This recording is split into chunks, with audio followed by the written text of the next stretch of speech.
Her Excellency, the President of the United Republic of Tanzania has just inspected the parade of honor.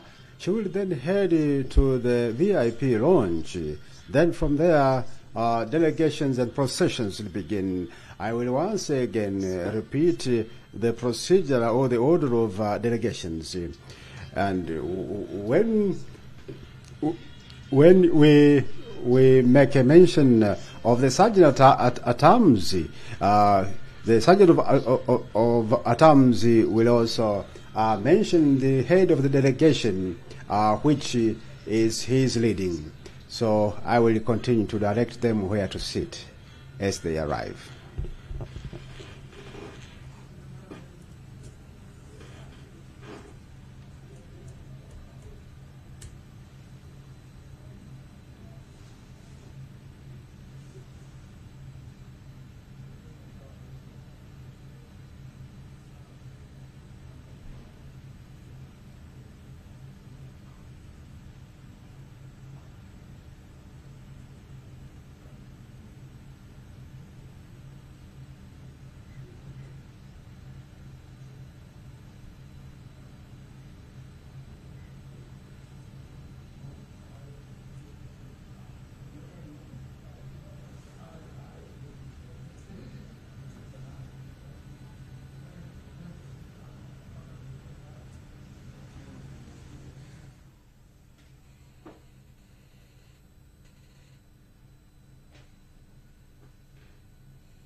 when we started to upload, at that time, I did not look at the screen. I thought we were uploading for myself, but it was meant for the president.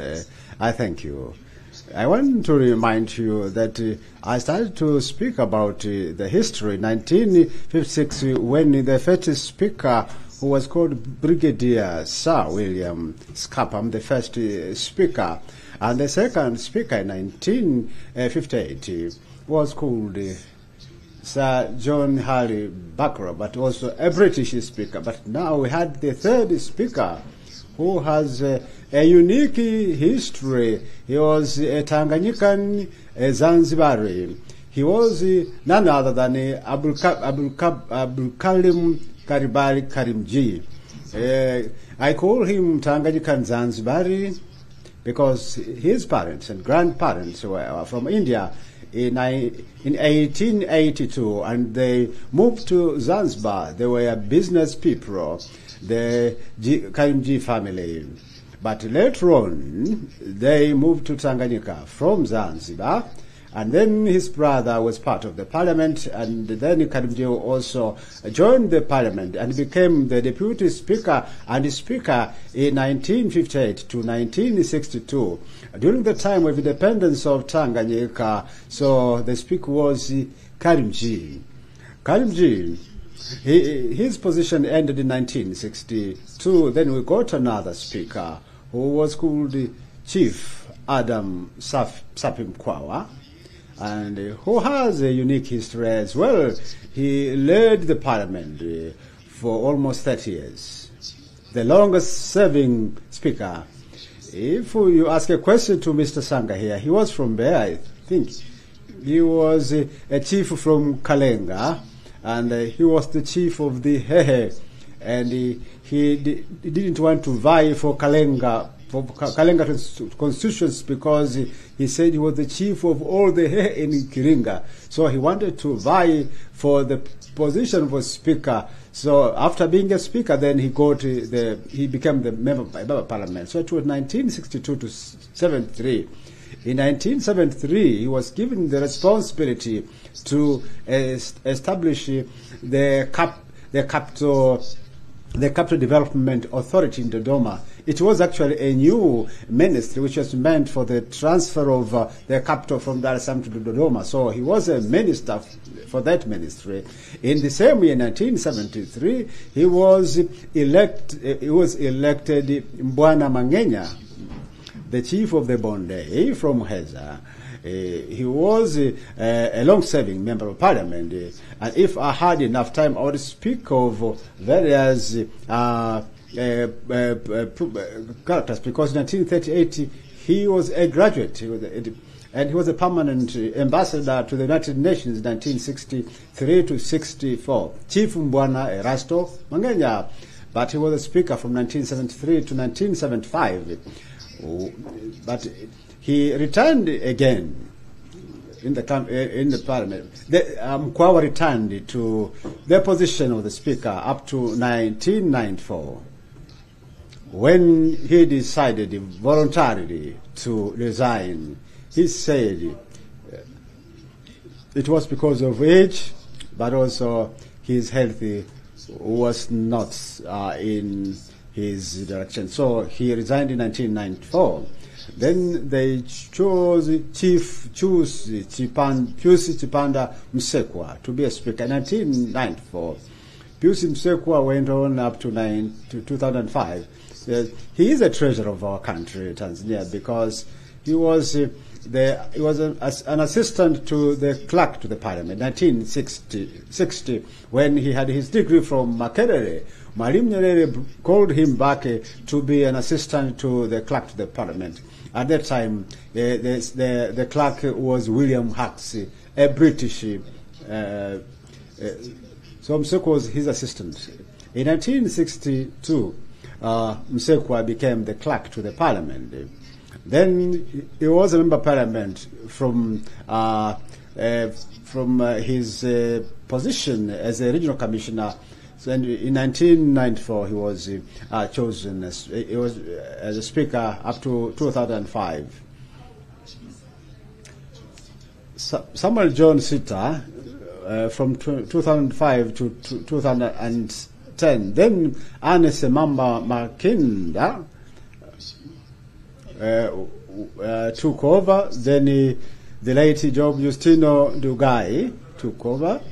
And in 2022, the Right Honorable Dr. Tuli Jackson took the position. And a few days ago, in the first session, the members of parliament chose a new speaker, the Right Honorable Musa Azanzungu. I thank you.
Afrika Mashariki Josefu Ntakiruntimana na kwa mwanzo kabisa anaingia sasa spika wa bunge la Jamhuri ya Muungano wa Tanzania hapa, na kuashiria kwamba kwa urasmi shughuli za bunge zinakwenda kuanza.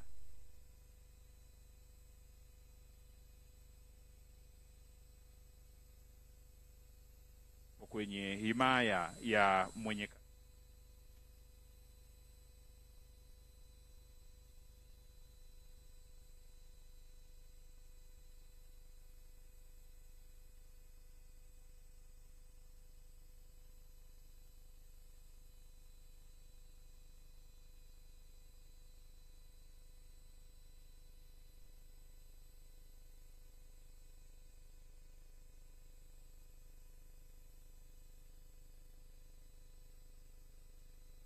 Tanzania.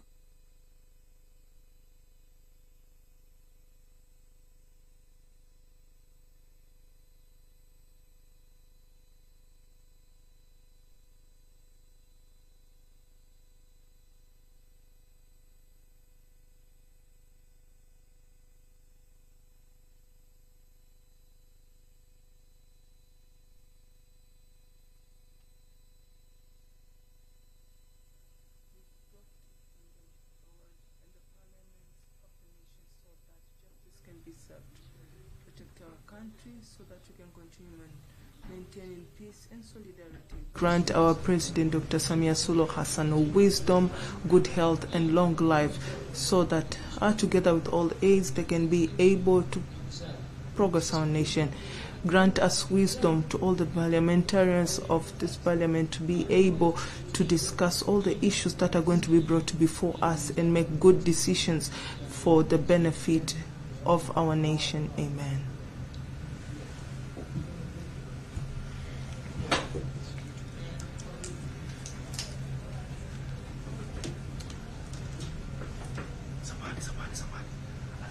Katibu.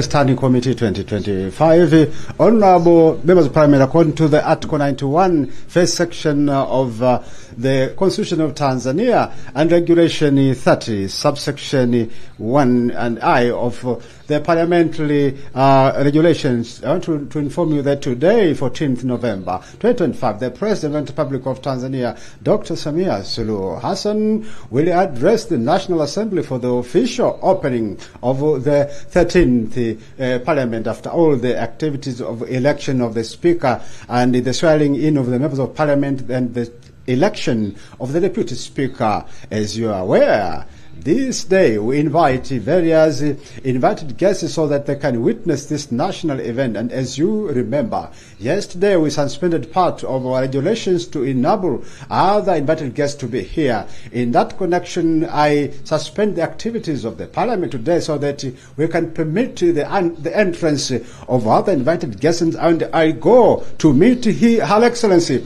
Dr. Samia Suluhu Hassan, President of the United Republic of Tanzania.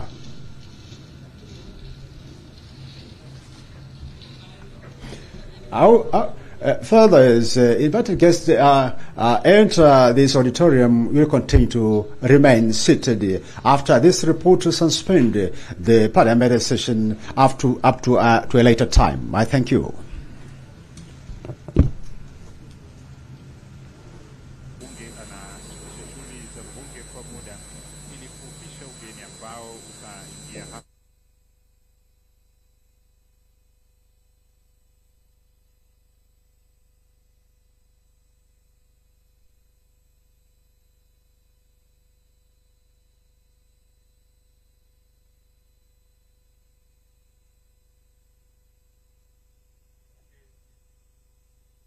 La Jamhuri ya Muungano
wa mwanzo kabisa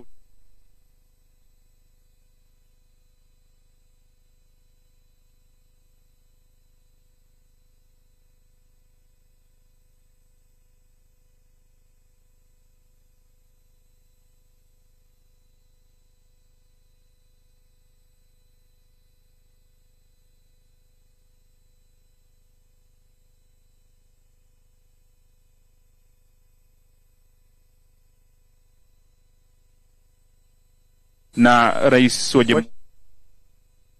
bunge, lakini pia kwa upande mwingine atakuwepo. The first delegation to access the auditorium will be presented by the Sergeant-at-Arms Mohamed Msange. That will be Speaker of the House of Representatives from Zanzibar, Honorable Zubair Ali Maulidi, and the secretaries to the Parliament, Monica Mwaga, Pili Omari, and Emmanuel Mpanda will be part of that delegation. That will be the first delegation, and it will be seated on the left of the Speaker.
Honorable members, we now receive the first delegation. Shall we rise, please?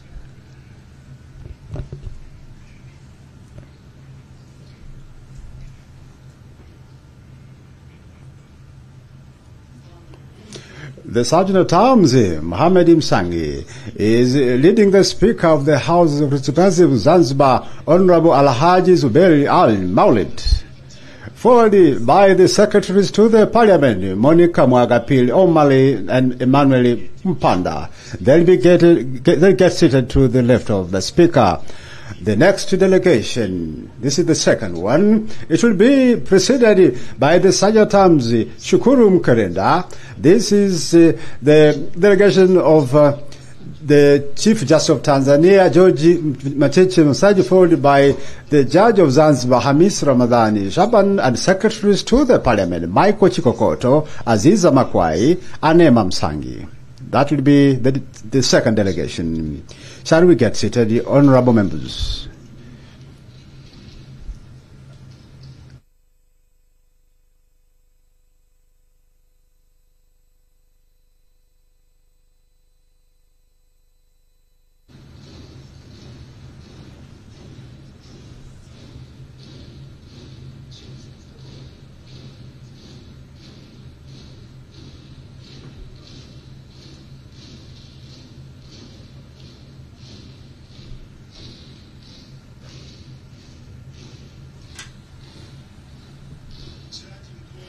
The Chief Justice of Tanzania, the Right Honorable George Mcheche Masaju, the Chief Justice of Zanzibar, Hamis Ramadhani Shaban, and Secretaries to Parliament, Michael Chikokoto, Aziza Makwai, and Emma Msangi. Now we move to the third delegation, preceded by Sabi Lutiginga, and we have the Deputy Speaker, Daniel Baransiro, President of Zanzibar, and the Chairman of the Revolutionary Council, Dr. Hussein Al-Mwinyi, and the second Vice President of Zanzibar, His Excellency Hamed Suleiman Abdullah, Secretaries to the Parliament, Yona Kirumbi, Bakari Kishoma, and Zainab Isa.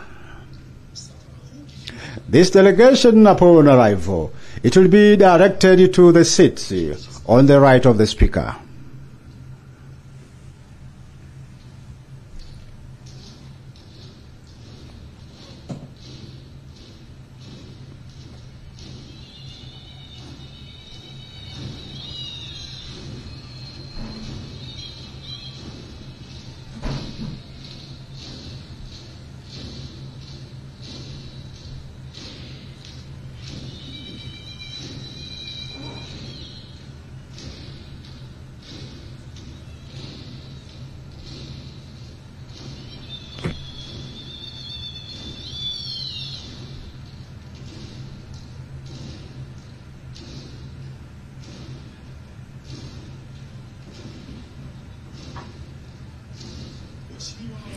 Honorable members, the fourth delegation is preceded by the Sergeant at Arms Hamza Idrissa.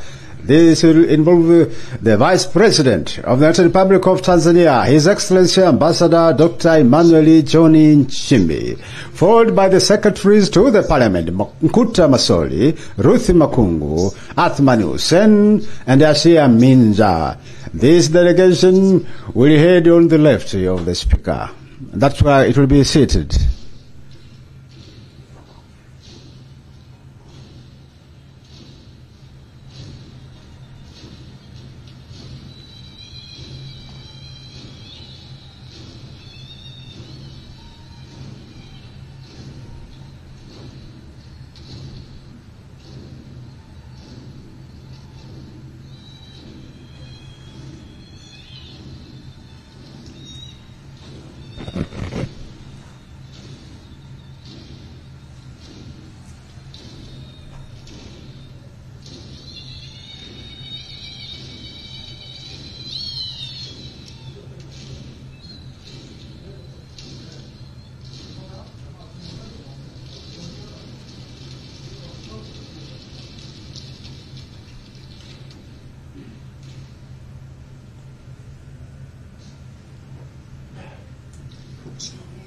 Honorable members, the fifth delegation will be preceded by the Sergeant at Arms, Mr. Peter Magati.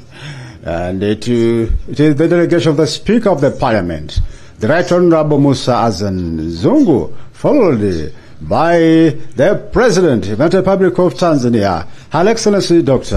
Samia Suluhu Hassan. And in that delegation, we have the Clerk to the Parliament, Mr. Baraka Leonard, and the Secretaries to the Parliament, Haziza Heri, Joshua Chamwera.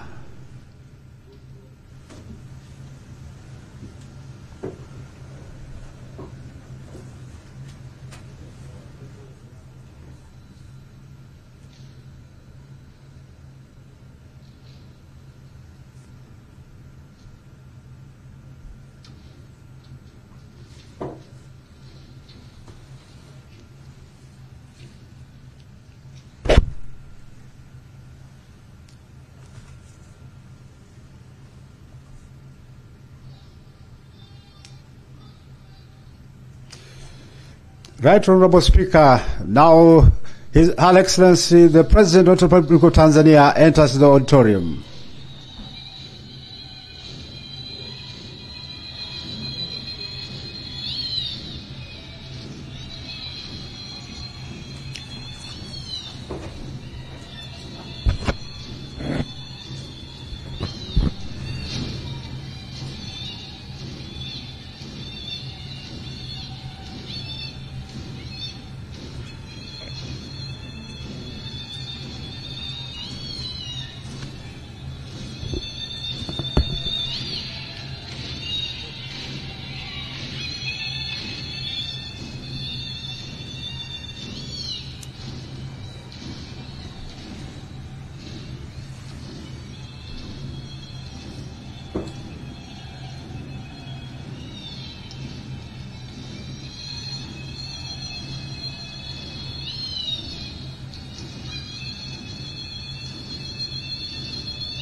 Shall we get seated?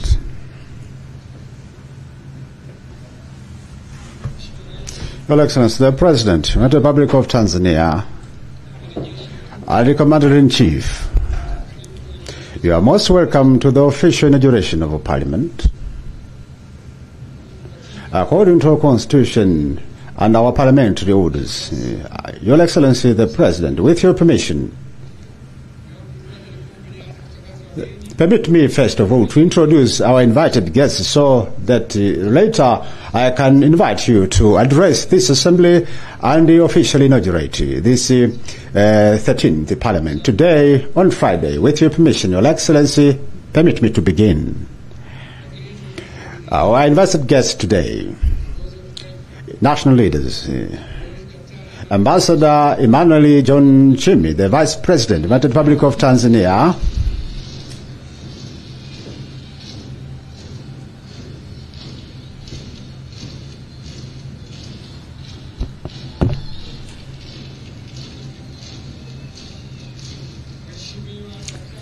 His Excellency Dr. Hussein Mwinyi, President of Zanzibar and the Chairman of the Revolutionary Council.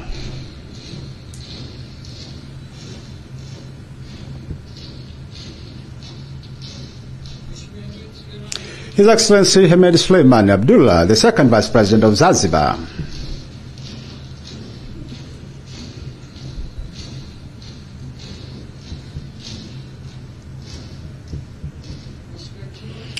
Is the Right Honorable George Mchechu Masaji, the Chief Justice of Tanzania.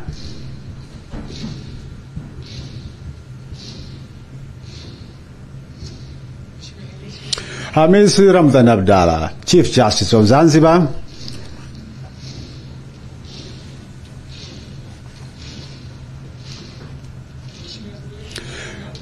Honorable Zubeli Al-Maulidi, Speaker of the House of Representatives, Zanzibar.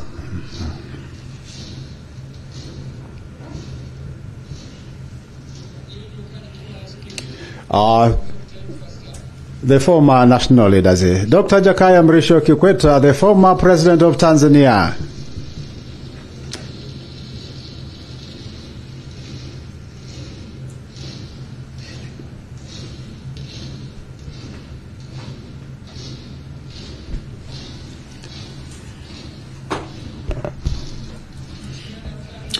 Dr. Philip Isdoli Mpango, the former vice president of Tanzania.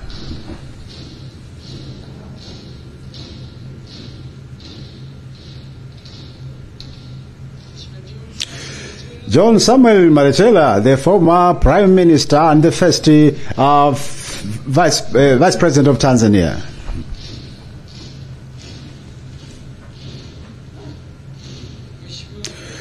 The Right Honorable Frederick Turuai Sumai, the former prime minister.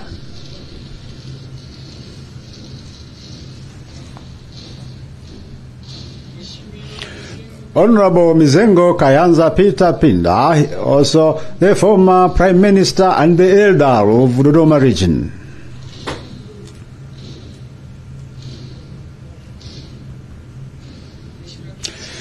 Kasim Majaliwa, the former prime minister.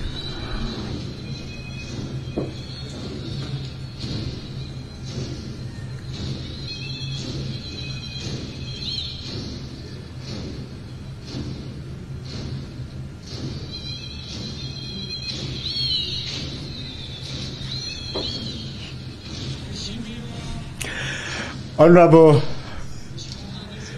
Alice Mbamba Makinda, the former Speaker of the National Assembly.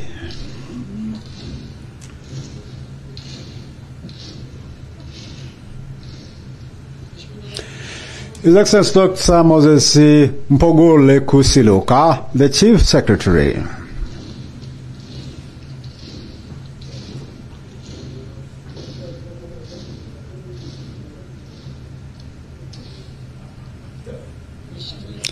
Honorable Zena, Engineer Zena Ahmed Saidi, the Chief Secretary and the Secretary to the House of Representatives, Zanzibar.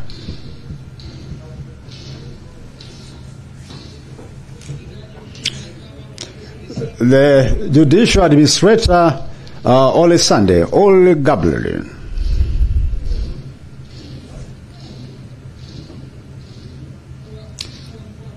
The Regional Commissioner for Dodoma, Honorable Rosemary Sitaki Senyamule.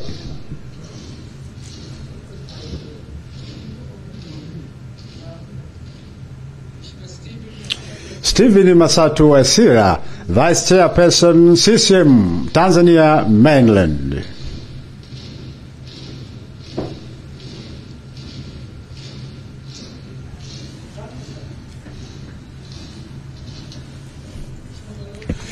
His Excellency Dr. Asha Rosi Migiro, the Secretary General, CCM.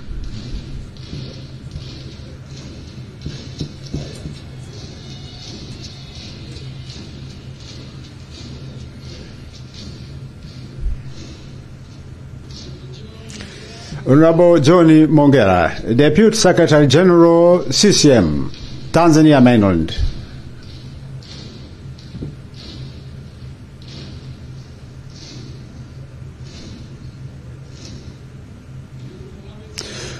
Mohamed Saidi Mohamed, Deputy Secretary General, CCM, Zanzibar.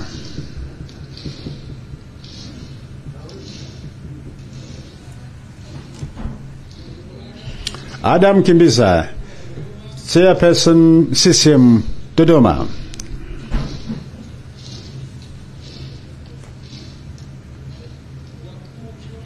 Heads of security and defense organs,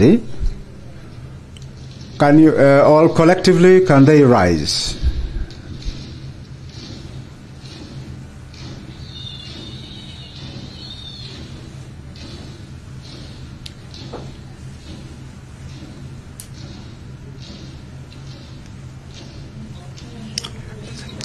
Heads the former heads of security and defense organs, Othman Rashid,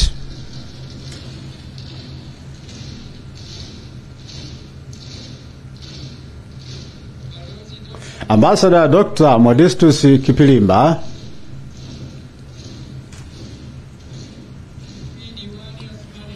Diwani Athman Msuya,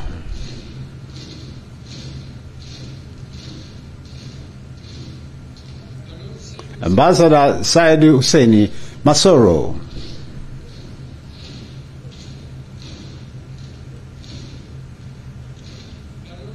Ambassador Al-Idi Siwa,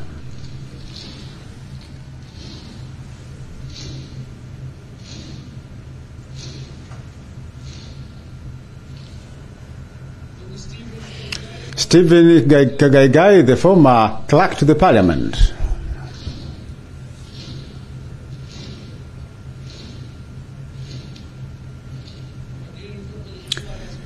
Invited guest for the speaker, Abdul Azan Zungu, son to the speaker.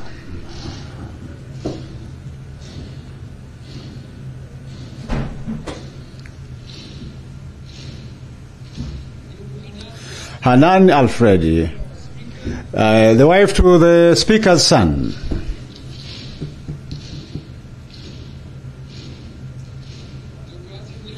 Azim Deuj,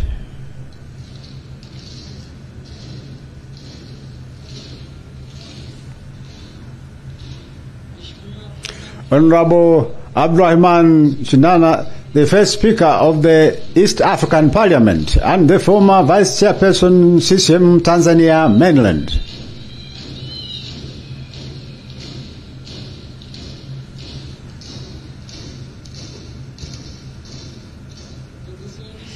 Saidi Si, the Chairperson for CCM Ilala District.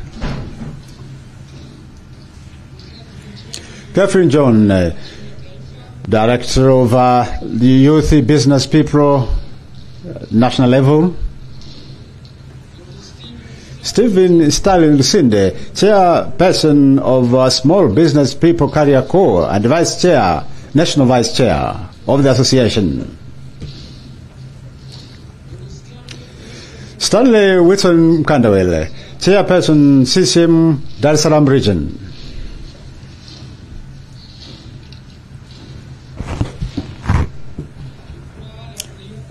On the right of the speaker, we have permanent secretaries from different ministries. The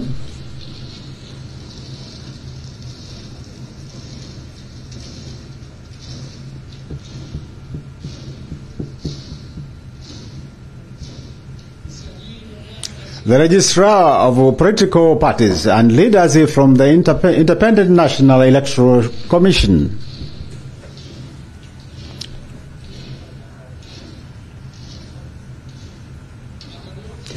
Ambassadors and the development partners. We have ambassadors from Comoro, Rwanda, Indonesia, Zimbabwe, Saudi Arabia, Mozambique, Sudan, Libya, Egypt, South Africa, Ethiopia, Oman, Democratic Republic of Congo, Burundi, Cuba, India, Angola, Italia, UAE, Turkey, Kenya, Qatar, Korea, Iran, Brazil, Algeria, Vietnam, Syria, Democratic Republic of Korea, Laos, Sweden, Slovakia, UK, Morocco, Holland, France, Somalia, UAE, Hispania, Japan, Denmark, Uganda, Belgium, Russia, Ireland, Sweden, Finland, China, Norway, Poland, USA, Jamaica, Sierra Leone, Romania, Greece, New Zealand, Czech Republic, and development partners.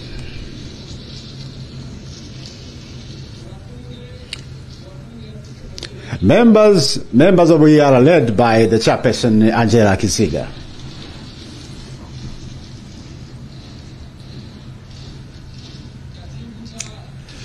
Regional Administrative Secretary for Dodoma and the District Commissioners for Dodoma.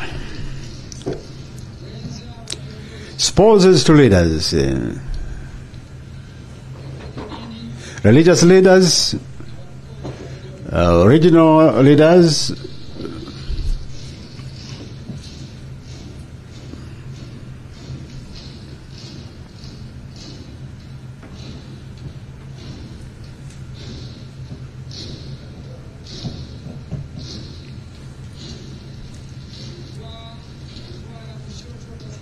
on the left of the speaker, we have heads of public institutions and other institutions from the private sector and the public sector.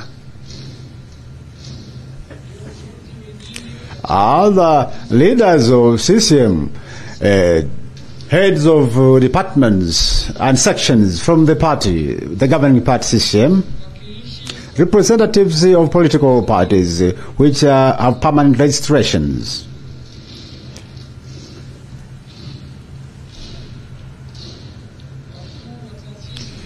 Heads of educational institutions in Dodoma, heads of media houses and corporations. We also have the family of Her Excellency the President.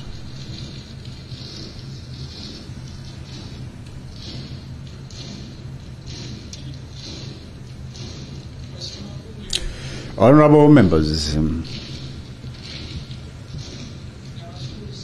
I thank you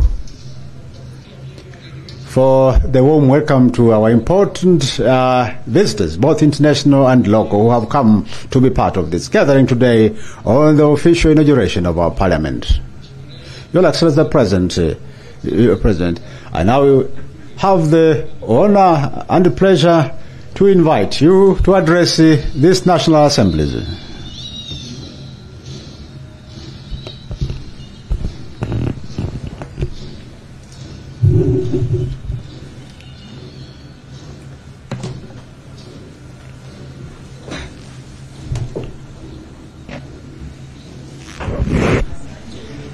Thank you.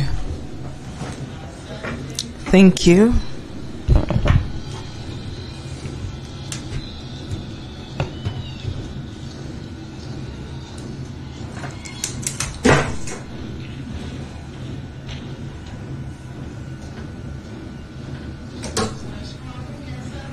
Thank you so much, honorable members of the Parliament. Thank you so much,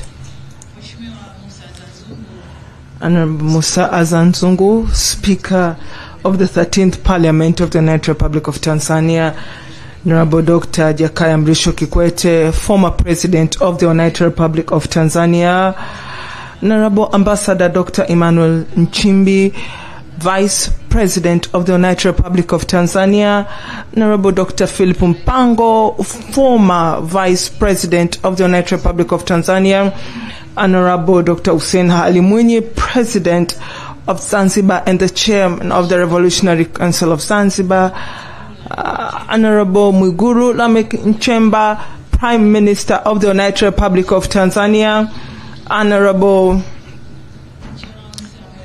John Samuel Malechela, former Prime Minister of the United Republic of Tanzania, Honorable Frederick Sumaye, former Prime Minister, Honorable Mizengo Pinda, former Prime Minister, Honorable Kassim Majaliwa, former Prime Minister, Honorable Suleiman Abdallah, second Vice President of Zanzibar, Honorable Anna Makinda, former National Assembly Speaker of Tanzania, Honorable Tulia Ackson, former Speaker of the 12th National Assembly, Honorable Zuberi Ali Maulid, Speaker for the House of Representatives, Honorable Daniel Baransilo, Deputy National Assembly Speaker, Honorable George Masaju, Chief Justice, Honorable Hamis Ramadan Abdallah,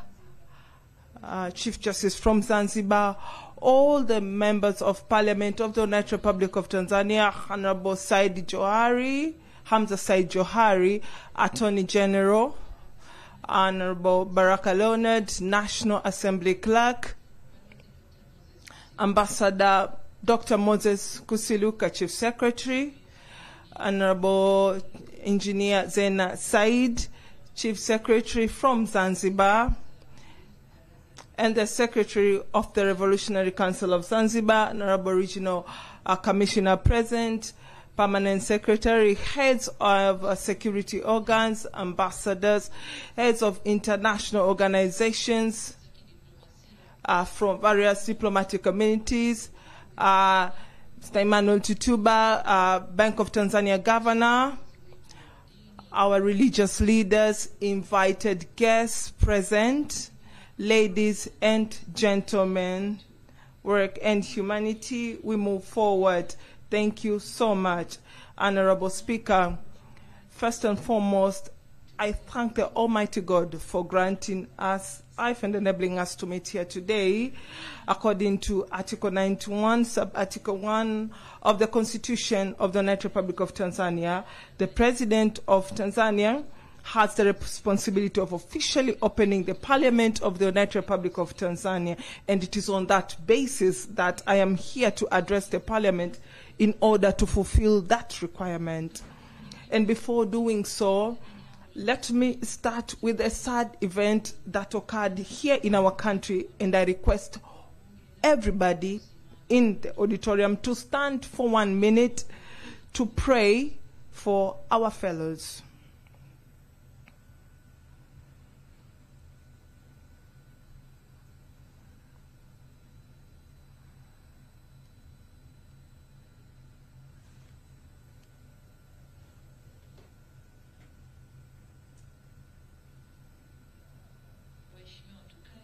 May we all take our seats.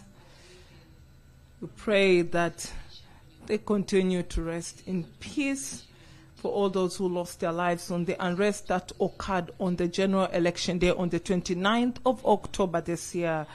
May God rest their souls in peace. I personally have been deeply saddened by that event, and I extend my condolences to all families who lost their loved ones. And we pray for the Almighty God, as we prayed earlier, to rest them in peace. And for the injured, we pray for a quick recovery. And for those who lost their properties, we ask them to have patience and fortitude. The government has taken the step of establishing an inquiry commission to investigate what happened so that we may know the root cause of the problem. And that information will guide us towards discussions to bring about reconciliation and peace.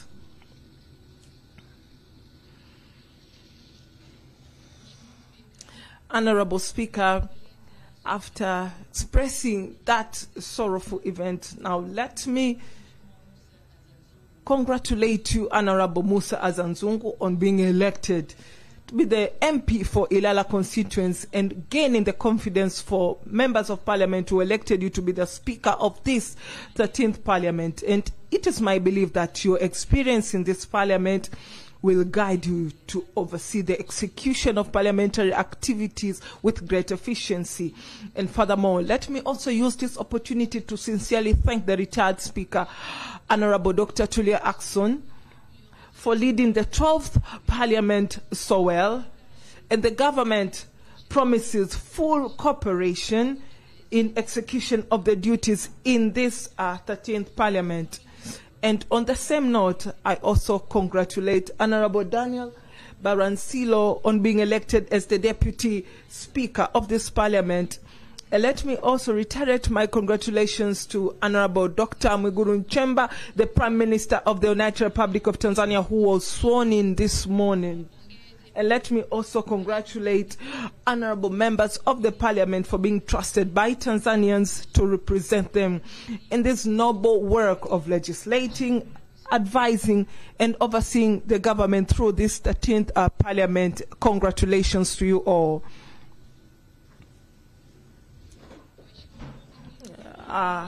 This is a great trust and responsibility given to you by the people of Tanzania, and so the expectations are big, and the expectation is that you will use most of your time having discussions that reflect their joys and hardships that they are experiencing, and that you'll also oversee and advise the government appropriately on how to solve their challenges, and that at all times you will focus on protecting the interests of the people who elected you and the broader interest of our nation.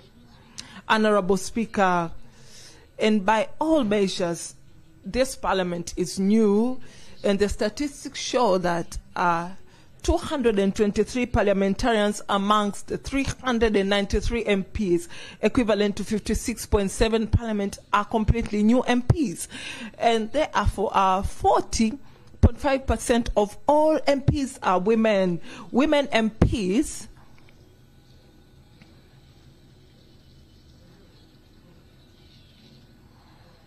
Thank you.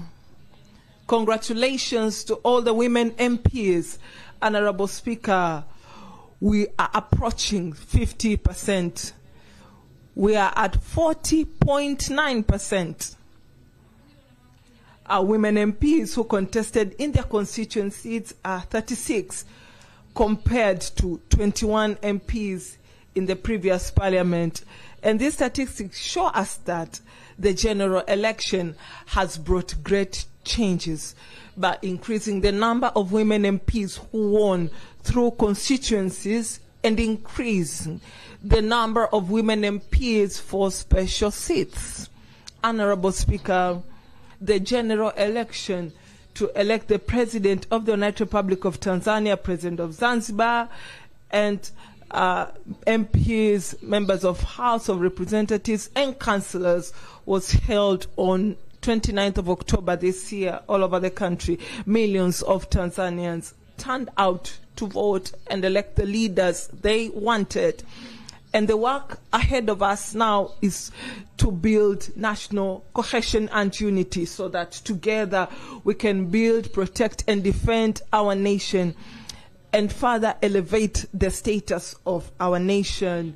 And let me also use this opportunity to thank once again the people of Tanzania for turning out in large numbers and participating well in all stages, from registering in permanent vote registry, verifying the registry, and voting.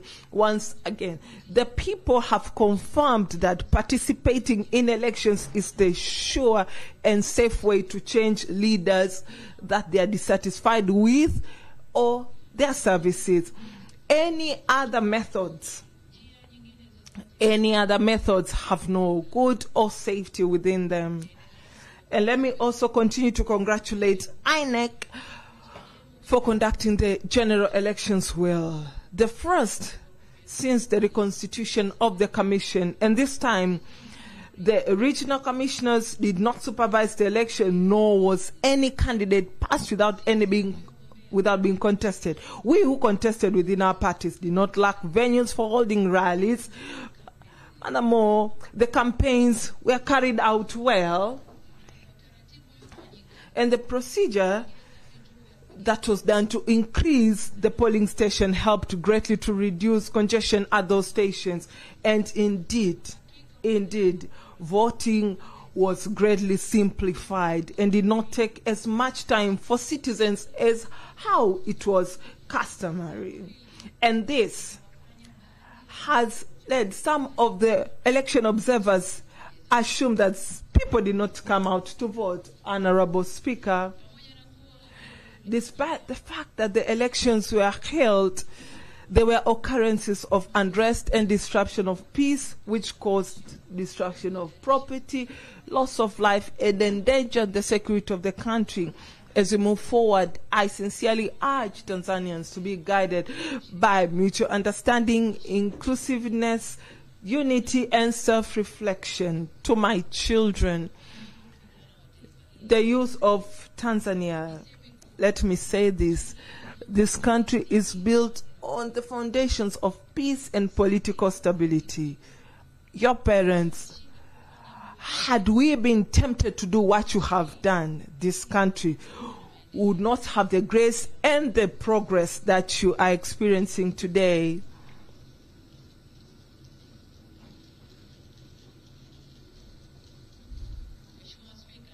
Honorable Speaker, I want to repeat that to my children, the youth of Tanzania. Had we, your parents, decided to do what you have done, this country would not have had the grace and the development and progress that you are experiencing today. On that note, let me urge you, my children, youth of Tanzania, this is your country. For any problem or challenge that you encounter, you should not agree, even for a day, to be persuaded to burn down your own country.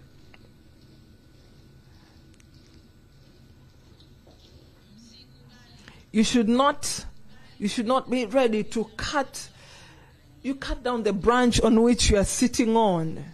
You should not agree to that. And I ask you to reject this with all your strength.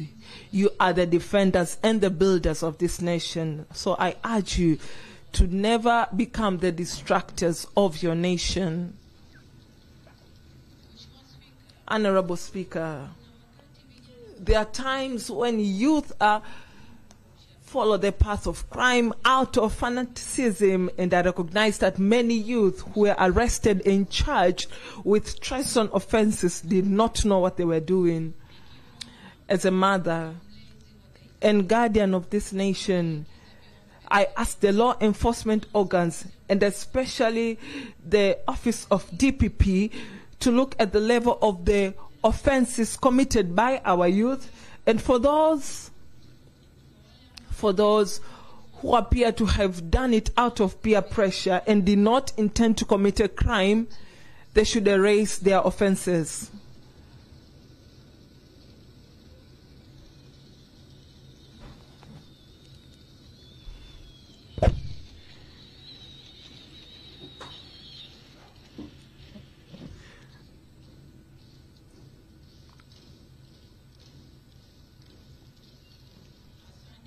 Thank you so much, members of Parliament, honorable members of Parliament.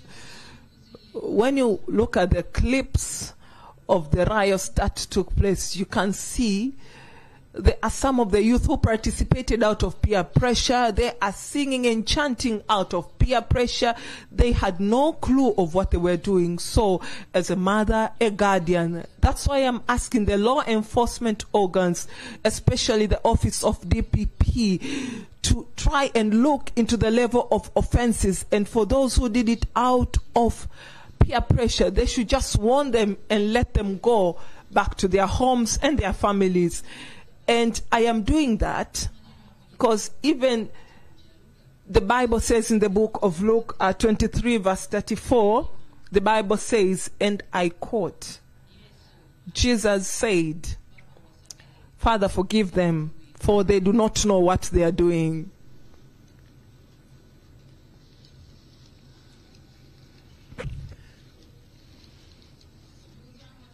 My fellow Tanzanians, let us learn from our past. It's without a doubt that Tanzania is a country that follows democratic principles, and the word democracy can be interpreted into different perspectives, and it has no one formula.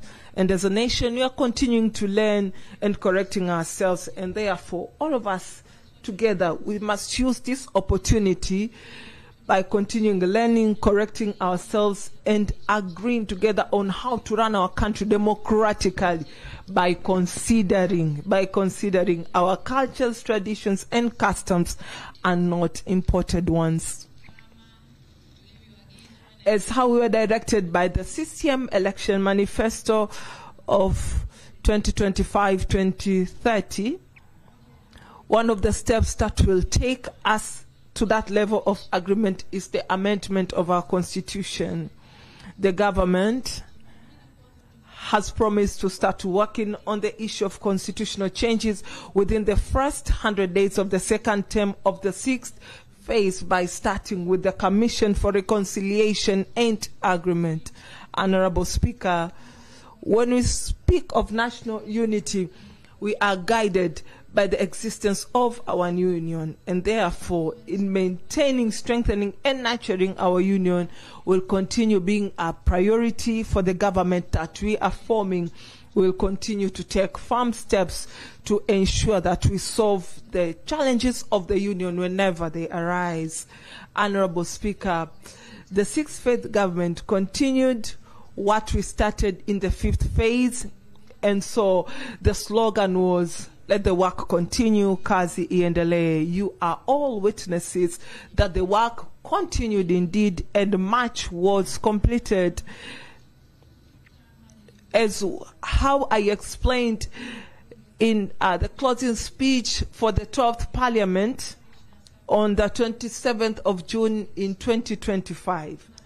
Let me assure you, in the next 5 years, we are going to protect and develop these achievements together with bringing more achievements together. And during the campaign period, I, together with my running mate, we traveled all over the country and listening the desires and the needs of the people of Tanzania in building our country for a better future.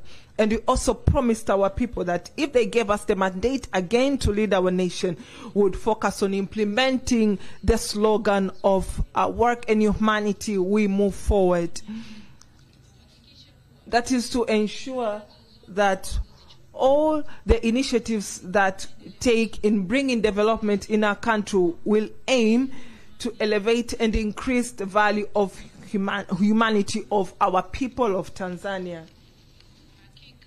And truly, we're able to listen and understand their desires to get a government that addresses their challenges, such as the issue of the cost of living, increasing jobs and employment opportunities, so that they can advance economically and strengthening the welfare of our communities. I want to assure you that the government will stimulate the availability of economic opportunities and build hope for the youth, women, groups of people living with disabilities, and even the elderly from urban to rural areas.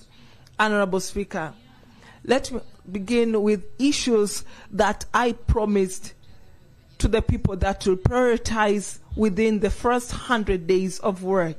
First and foremost, it concerns the issue of service and good government, and it is the matter of formation of the government. I promise the people that the government I will form will be accountable and will continue reforms of policies affecting the interest and welfare of the citizens' lives directly. And so it is necessary for all government leaders of all levels, from ministers to division administrators, to be close to the people in order to understand their challenges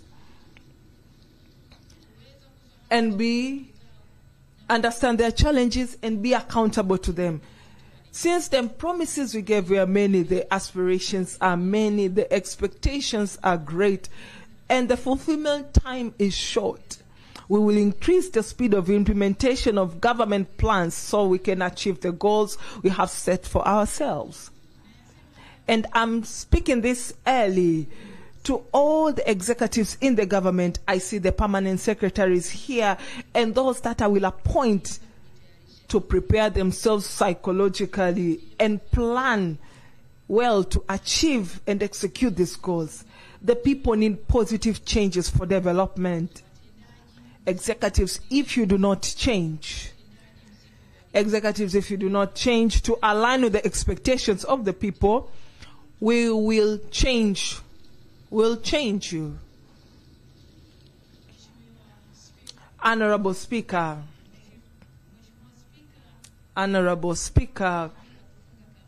in the speech opening of the campaign on 28th of August 2025, I mentioned issues which the government will begin with within the first 100 days. We promise to provide employment in the field of health and education sectors, today being the 12th day since the second term of the sixth phase began. We have already announced 7,000 employment positions for teachers and 5,000 employment positions for health workers. And this step is an initial response to this people's thirst for improving health and education services. In another step, we are preparing to start the pilot for health insurance for all. The government will come to you, members of parliament, with proposals on how to successfully implement those pilots, and I ask you to support the proposals, which will be the beginning of reforms in the availability of better health services for all people in the country.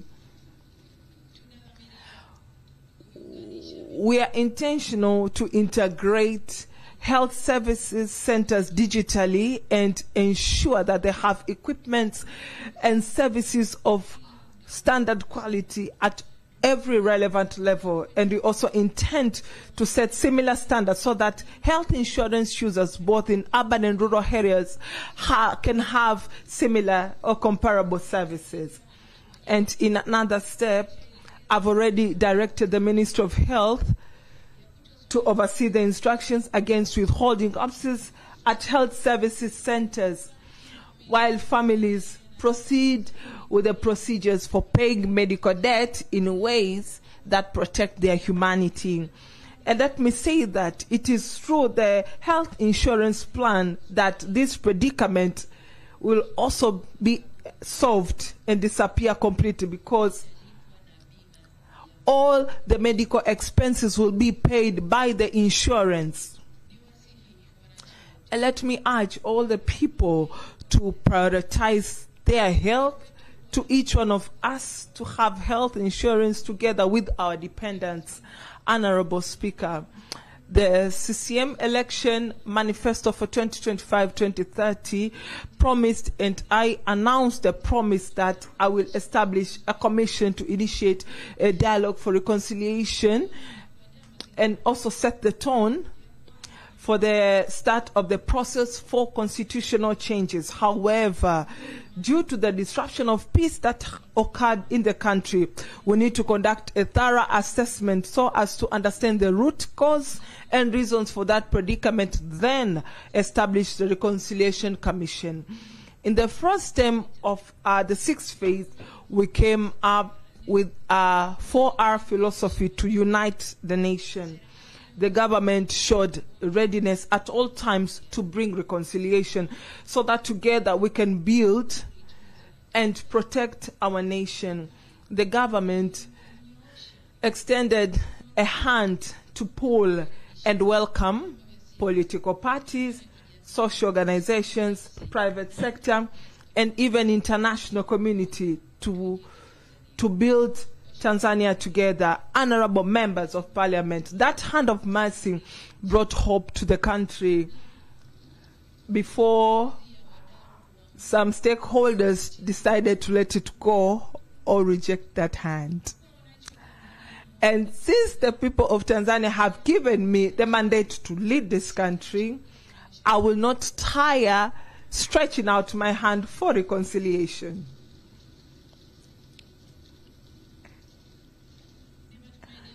And it is my belief that the political stakeholders will receive the hand of reconciliation sincerely so that together we can build a conducive environment for the development of our nation. We'll learn from the mistakes and shortcomings of our democratic institutions.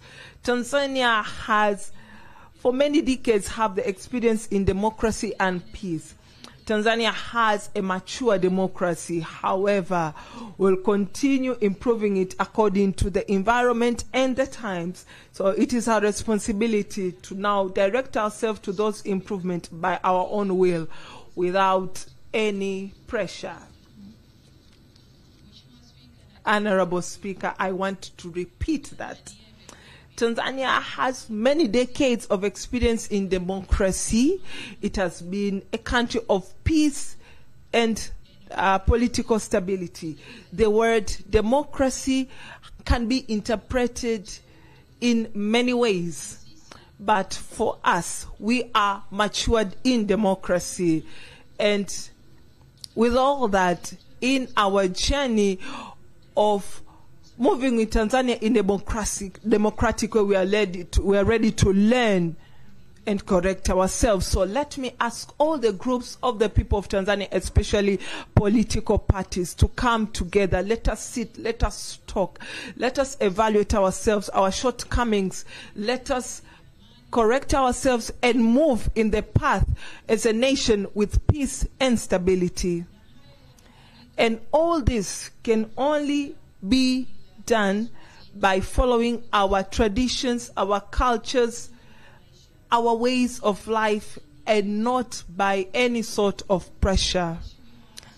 Honorable Speaker, since more than 60% of the people in this country are youth, we will prioritize policies and programs that will expand economic opportunities, create work and employment, increase the scope of social security, and build a better tomorrow for them.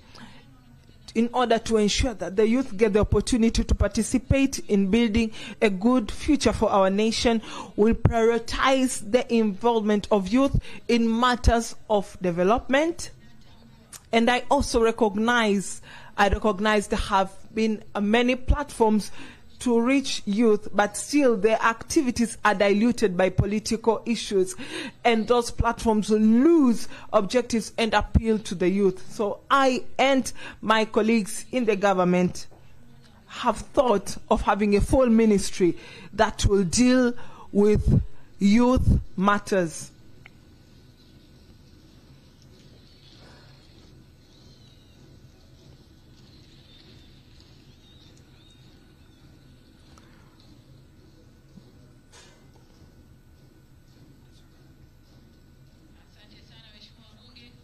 Thank you so much.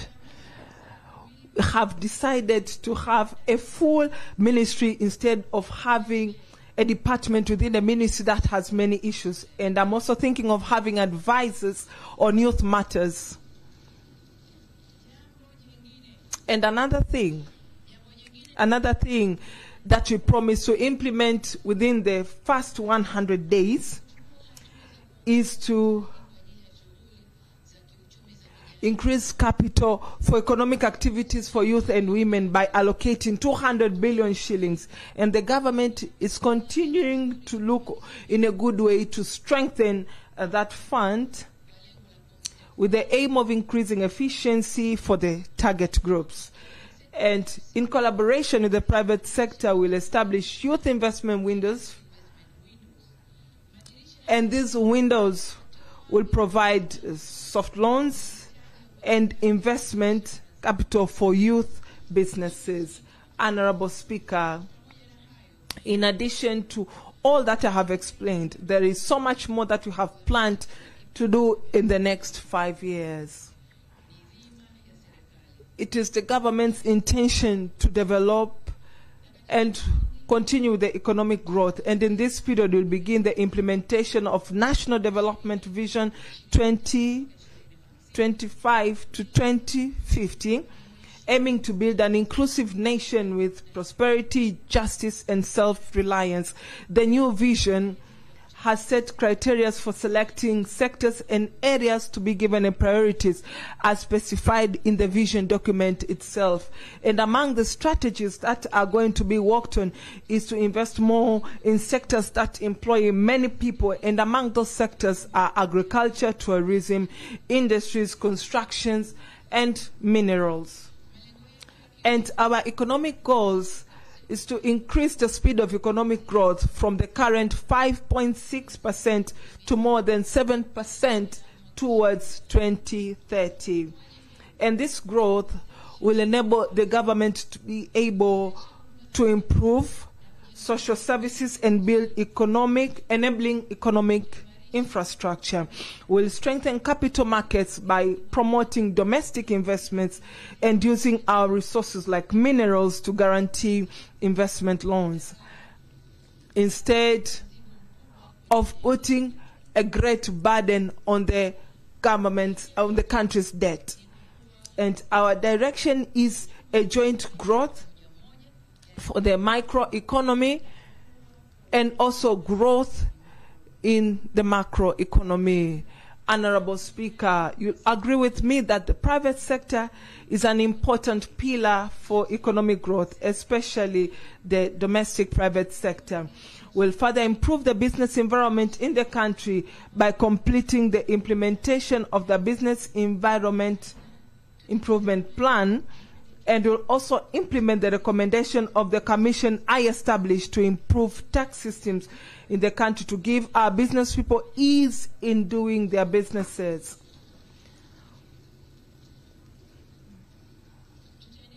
We'll also continue to put more effort into controlling inflation of commodity prices, which is an important step in reducing the cost of living for the people. We'll also provide incentives for domestic industries so that they can produce at a low cost and sell in the domestic and external market. Will also increase tax and non-tax incentives to stimulate production and growth and grow the competitiveness of domestic products. Apart from loans, we'll also open special opportunities to encourage youth and small business owners to get a business knowledge and to be able to register in government electronic procurement system, Tanzania'S, and similarly through our vocational training colleges, that is VETA, will increase our special programs for vocational training and link these programs with strategic projects like SGR, port development, the blue economy, minerals and gas, so that these youth gain experience and can be employed. So they'll be studying at VETA and they'll be practicing in these strategic projects. The government will also establish skill development zones that will enable youth to acquire needed skills in private sectors, companies, and look at the possibility of providing special incentives to companies that provide many employment opportunities to youth. Furthermore, we will set an environment to ensure we nurture youth in leadership by enabling our colleges to conduct mentorship and development training for young leaders. We look at loans of 10% of the collection from our local government authorities to improve the availability of those loans to the target groups. And similarly, it is good for the target groups to know that these funds are loans and not aid. They are seeds and not harvests, and they are capital and not grants. So they have to have repayment, and productivity must be evident.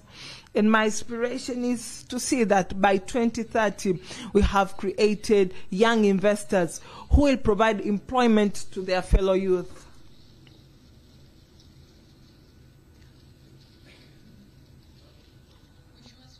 Honorable Speaker, in collaboration with the private sector and development stakeholders, will promote financing for women-led businesses to assist women working in markets. We will increase and closely coordinate the funds for economic empowerments to formalize their businesses and enable them to access loans. We will invest in improving market infrastructure, clean water and wastewater systems, health services, and child care centers in our markets. In another step, we'll pay special attention to the issue of allocating business areas for small and micro business people so that the government can recognize and formalize them so that they can do their work without harassment and contribute to the national income. With the resources our country is blessed with and the large labor force that we have, I believe we can absolutely organize ourselves and reach that goal. And by doing so, we'll achieve our goal of generating 8.5 million jobs in various sectors by 2030. Honorable Speaker, on the side of social services, great progress has been made in water sector, where the state of water availability rose from 84% to 91.6% in urban areas and from 70.1% to 85% in rural areas. We have reached a better place than where we were in 2021. However, the government's intention is to reach 100% availability of clean, safe, and reliable water. And so we are going to increase strength to reach those few areas where water availability is still a challenge. In the next 5 years, we will complete the construction of the national water grid, which will depend on water from Lake Victoria, Lake Tanganyika, and Lake Nyasa. We'll also complete the large water projects that are ongoing, including the water projects for 28 towns and the large water projects of Kiwira, Mbeya, Kidunda Dam, which is going to serve Dar es Salaam and Pwani, and Rufiji Water Basin, which is also going to serve the people of Dar es Salaam and Pwani, and the Same Mwanga and Korogwe, which is going to serve the people of Kilimanjaro and Tanga, and the expansion of Capri Point, Mwanza, to mention a few. In the health sector, apart from the matters of the health insurance for all and the increase of jobs in the health sector, which I've already mentioned, will complete the construction of hospitals, health centers, and dispensaries being built all over the country. We'll continue to improve the Muhimbili National Hospital and increase its capacity from 1,435 beds to 1,757 beds by 2030. And when completed, it will be able to provide specialized services and be a trusted and relied upon hospital in East Africa.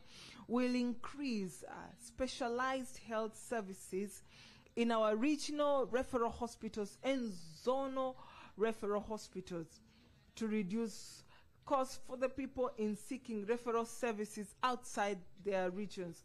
And we want,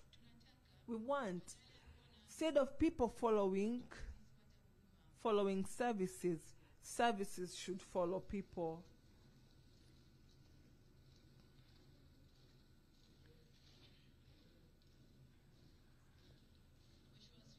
Honorable Speaker, we'll continue to invest in building our capacity to deal with epidemic diseases. We have planned to build a large national hospital for epidemic diseases in Kagera. We'll build it in Kagera region. And likewise, we'll also direct ourselves in increasing the capacity of production of medicinal equipment, and reduce imports and reduce medical costs. And in this, we will guarantee the domestic industries a secure market through the MSD, the Medical Store Department. And similarly, we'll also promote research, identification, and certification of our natural medicines. And after this investment, we'll also focus more towards preventive medicine, unlike now, where we have focused more on curative medicine alone. And furthermore, the government recognizes contribution of private sector in provision of health services, and our promise is to continue this cooperation with the private sector. Honorable Speaker, on the side of education sector, in the next 5 years, we begin the full implementation of the education policy and emphasize on education for skills. We'll continue to put more emphasis on science and mathematics subjects with the determination to increase expert scientists in the area of data science, artificial intelligence, computer science, and industrial technologies. And we will use Samia Scholarship Fund to educate these scientists in and out of the country.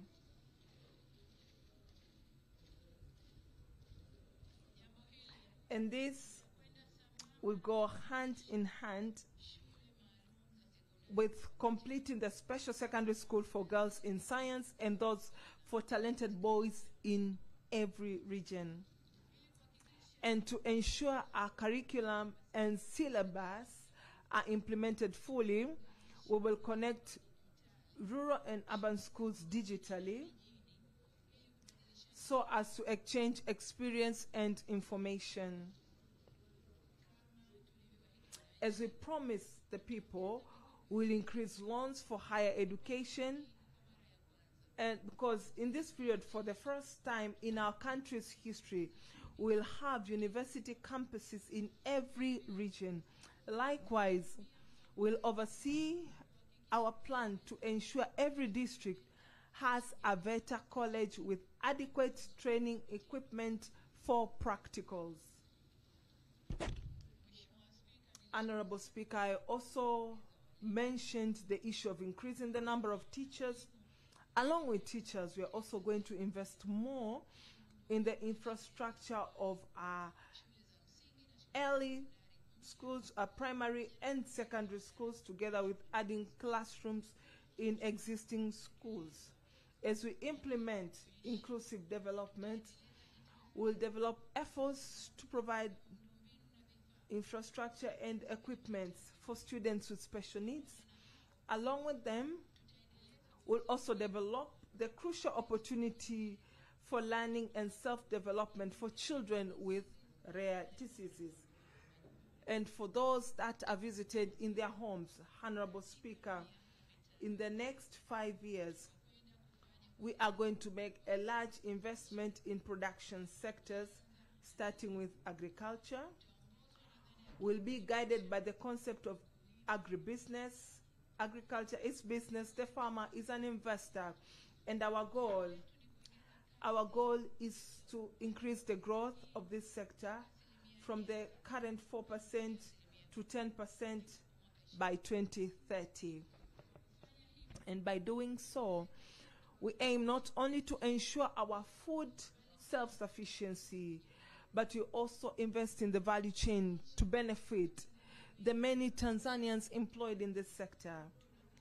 We intend to make Tanzania among the largest producers of maize, rice, and horticultural crops in Africa. And we will do this. We'll do this by directing ourselves to modern agriculture practices by increasing inputs like improved seeds, fertilizers, and pesticides with subsidies. Will increase the availability of reliable water and increase the area of irrigation agriculture from 3.4 million acres to 5 million acres. And by completing the construction of dams and irrigation schemes that we're also going to start new schemes including in the Rufiji River Basin. We'll also establish agriculture tool rental centers, which will provide services for the use of technology in our agriculture. And to promote investment in the agriculture sector, we'll strengthen our Agriculture Development Bank, TADB, and Cooperative Bank to stimulate the revolution we anticipate. Honorable Speaker, along with increasing production, we must also control post-harvest losses. So we'll continue to invest in increasing the capacity to store crops under the National Food Reserve Agency, NFRA. And furthermore, we will improve the warehouse receipt systems, which have already started benefiting farmers of various crops included in that system.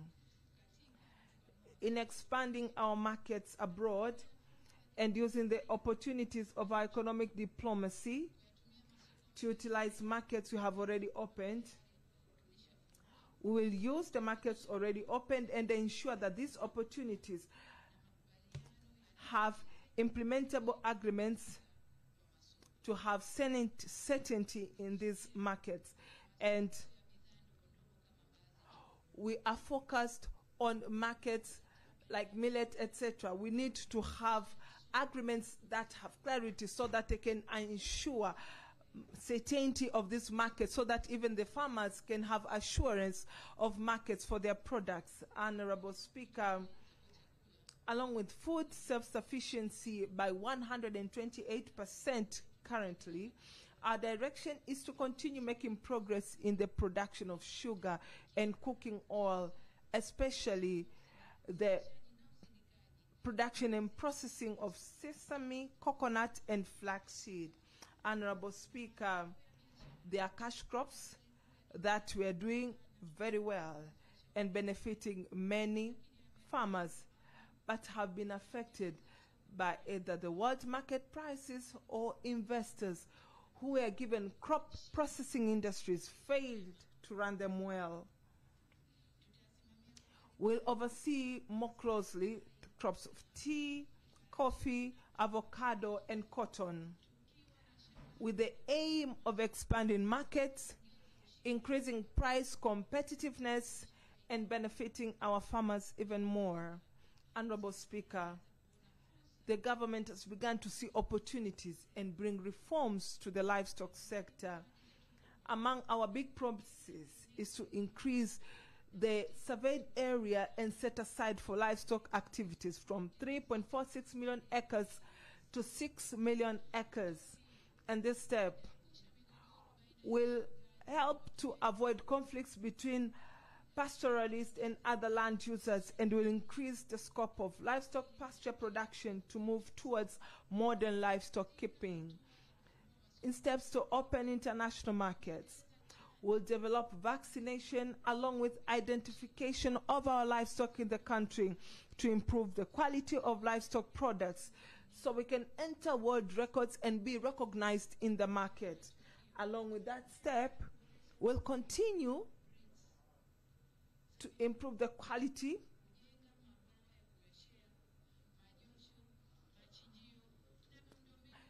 will also build slaughterhouses and other important infrastructure for livestock, and the goal is to have a value addition chain for livestock and livestock products for the purpose of accessing we're going to increase the value of our livestock so we can be able to access the external market. We must move from looking at the cow and its voice to look at the weight of the meat, the taste of the meat, the quantity of the milk, the quality of the hide, and the quality of the hooves and the horns. That perspective is what will bring the revolution in the livestock sector. Honorable Speaker, let me drink water.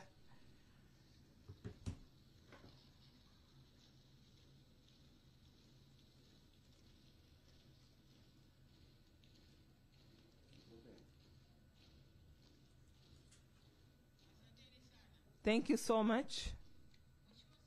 Honorable Speaker, in our fisheries sector,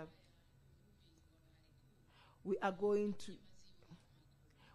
to increase the benefits of ocean fishing and in Great Lakes by completing the construction of fishing port located in Kilwa, which will generate about 30,000 jobs. We also build another modern fishing port in Bagamoyo, which will be linked to an industrial park for fish industries. We'll also review the issuance of fishing licenses, with the aim of making the country benefit properly from ocean fishing opportunities.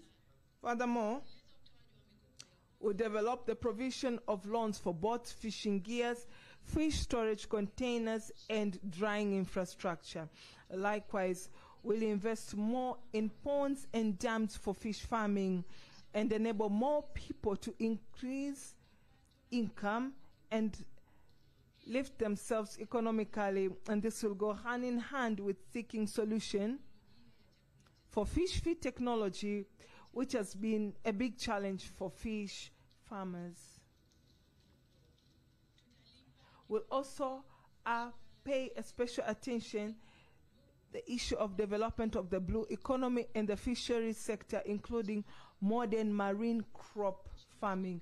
Honorable Speaker, we cannot achieve our goals without promoting the industrial sector in the country. So we have set ourselves the goal of increasing the manufacturing sector from 4.8% to reach 9% by 2030.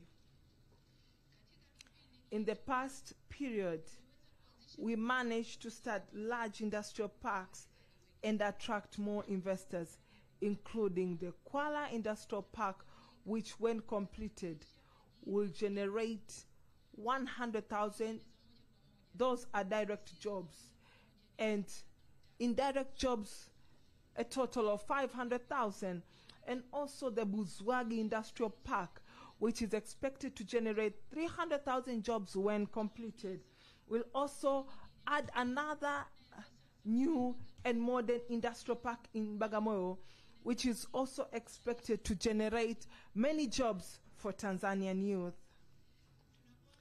As we begin the journey in the second 5-year term of the 6th phase, we are planning to place industrial parks in every district to add value to agricultural products, fishing products, livestock, and the minerals that we produce,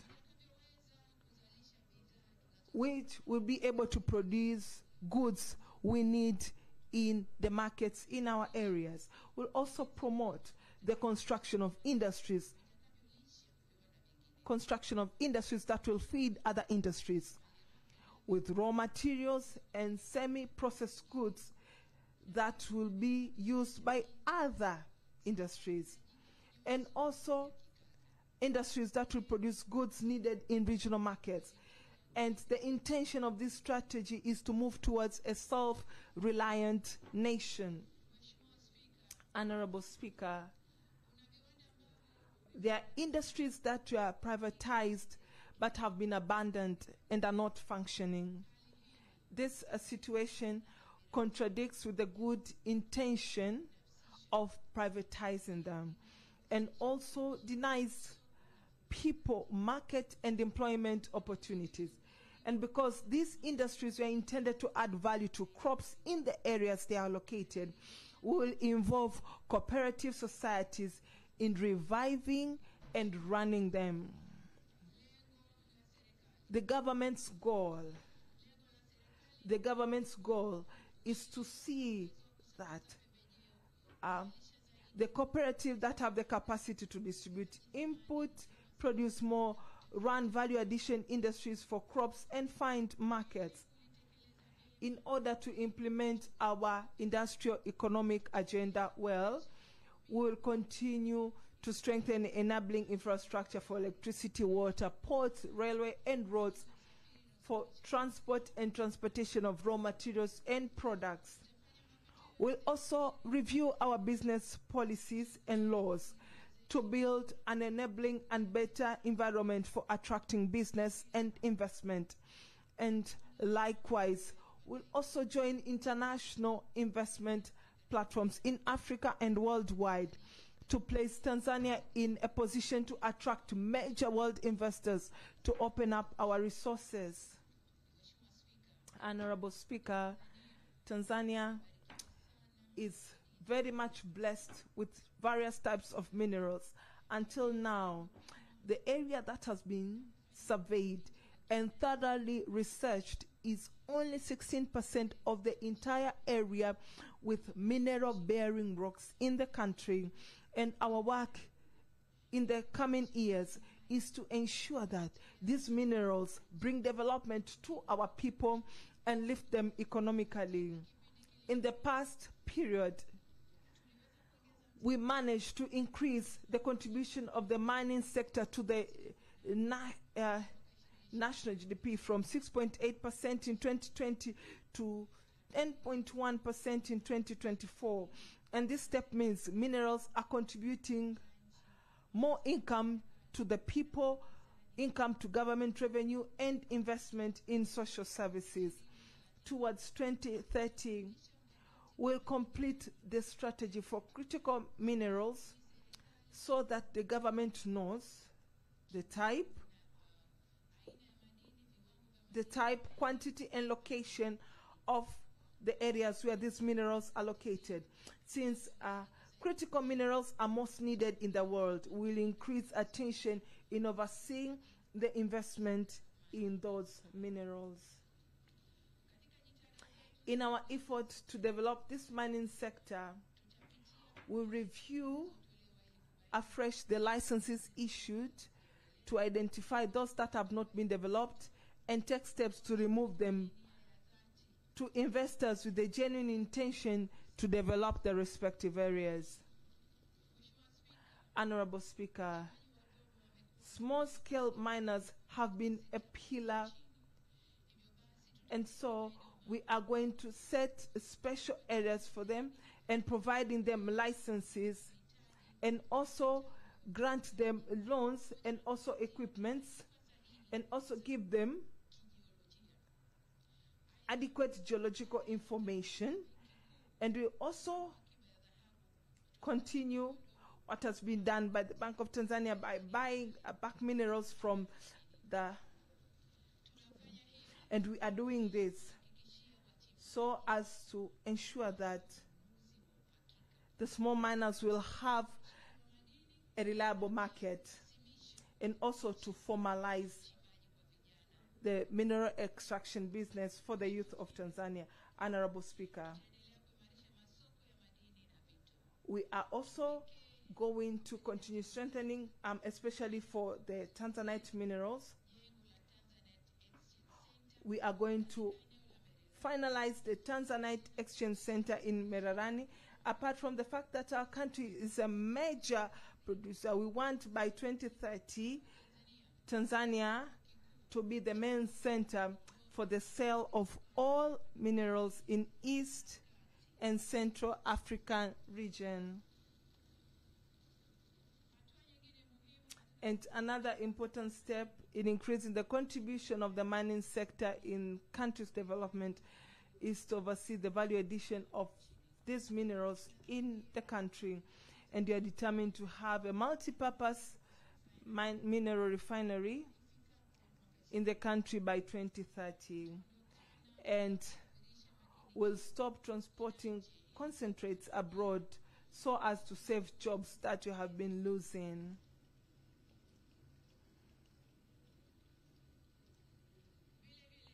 And likewise, we are also going to establish a mineral sovereign wealth fund so that the money from minerals benefits future generations. We are doing this recognizing that minerals are not maize, that when you harvest, you'll set aside seeds to plant them again. We know that when you dig minerals, they have an end. And so we are setting aside those funds so that our future generations, when they come and find holes, they should also find large sums of money to be able to continue with their lives. Honorable Speaker, Tanzania is also blessed with many tourist attractions where this sector contributes greatly to our economy.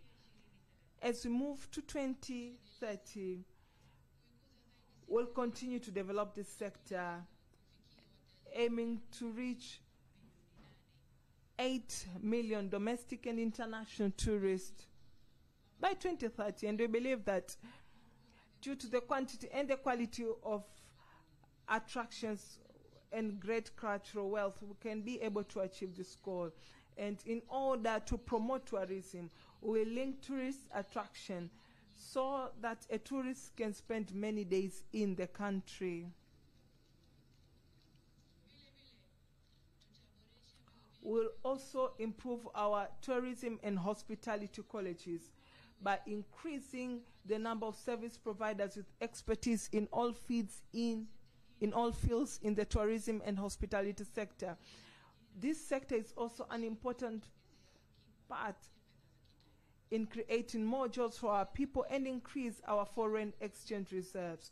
We'll also develop more efforts for conservation and care of natural resources alongside fighting poaching. And we must also increase strength to deal with the challenge of problem animals facing various communities bordering protected areas throughout the country. I promise you that the government will increase rangers, protection posts, methods, and modern equipment, including drones, to deal with these impacts. Honorable Speaker, another area which will be given a priority is in the construction sector. Our priority will be to complete various road construction projects that have already started and are ongoing. We'll increase the speed of implementation of road projects through town roads to reach our goal of connecting all districts and regional headquarters with tarmac-leveled roads. For Dar es Salaam, we'll improve the main roads by building flyovers at road intersections in the following areas: Morocco, Mwenge, Magomeni, and Tabata. And the construction of the remaining phases of our BRT infrastructure, we are also going to complete it. We'll build the capacity of UDAT so it can manage the operation of these buses well. We'll also complete the construction of important bridges, the Msimbazi River Bridge. Honorable Speaker, will also increase the budget and capacity of TARURA to improve internal and rural roads to ensure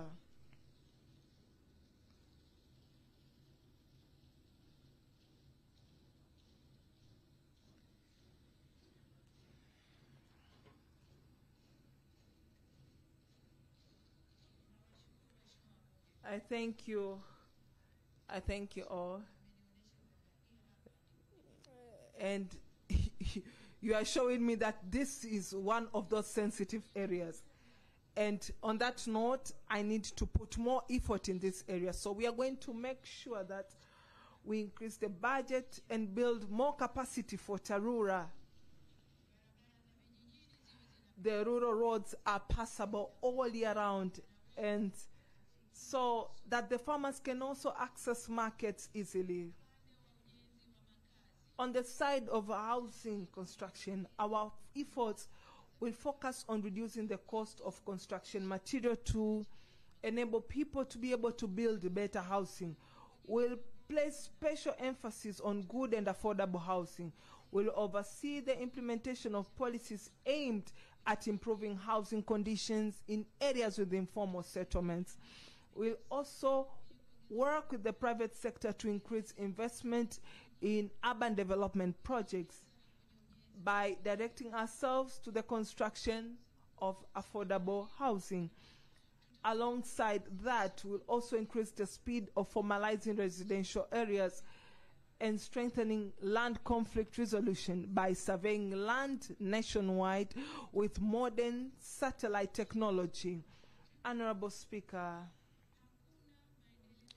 there is no economic and social development without reliable and affordable electricity. None. In the past period, we managed to increase the level of electricity generation from 1,600 megawatts to 4,000 megawatts. And we also extended electricity infrastructure to every village. As we head towards 2030, we have set ourselves the goal of doubling the electricity generation to reach 8,000 megawatts and continue to expand the electricity grid to reach all villages in the country. We'll increase generation by using various energy sources that our country is blessed, including water, solar, gas,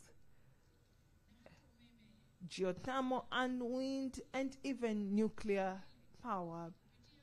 Likewise, through the robust grid plan, we'll complete the construction of electricity transmission infrastructure and will increase electricity substation to ensure economic activities and residences get the required power. Our goal by 2030 is that all regions of Tanzania are connected to the national electricity grid to ensure a country's energy security for petroleum. We will improve infrastructure for receiving and storing petroleum in our ports and strategic areas. We'll also oversee the implementation of the clean cooking energy strategy. Our goal is to reach 80% of Tanzanians using clean cooking energy by 2034, a step that will reduce environmental damage and protect the health of the users. On the side of natural gas, Honorable Speaker, let me remove the fears that we are at a good stage in the negotiations. We took our time because our intention is to complete these negotiations for this huge and historic project of $42 billion for natural gas extraction. If we agree with the investors, that project will completely change the image and the face of our economy. In our negotiations, we took our time because we had to make sure that whenever we are doing the negotiation, we are considering the broad interest of the country and ensuring that this project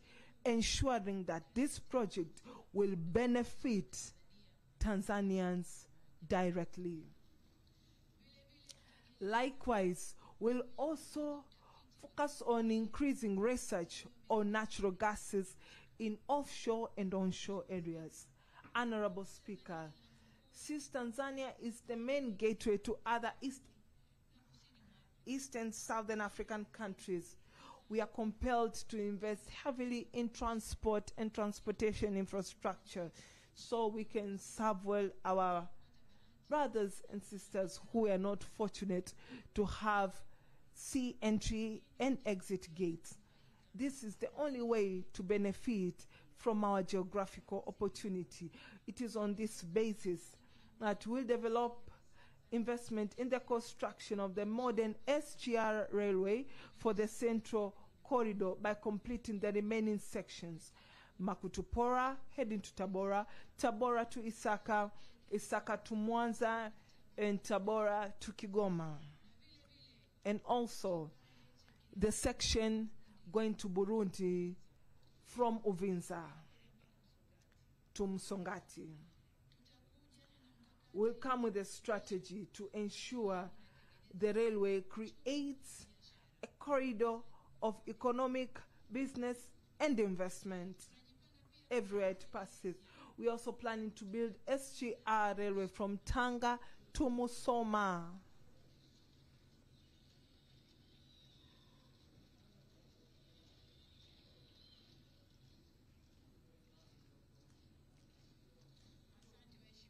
Thank you so much. And please. SGR from Tanga to Musoma and from Twara to Mbamba Bay.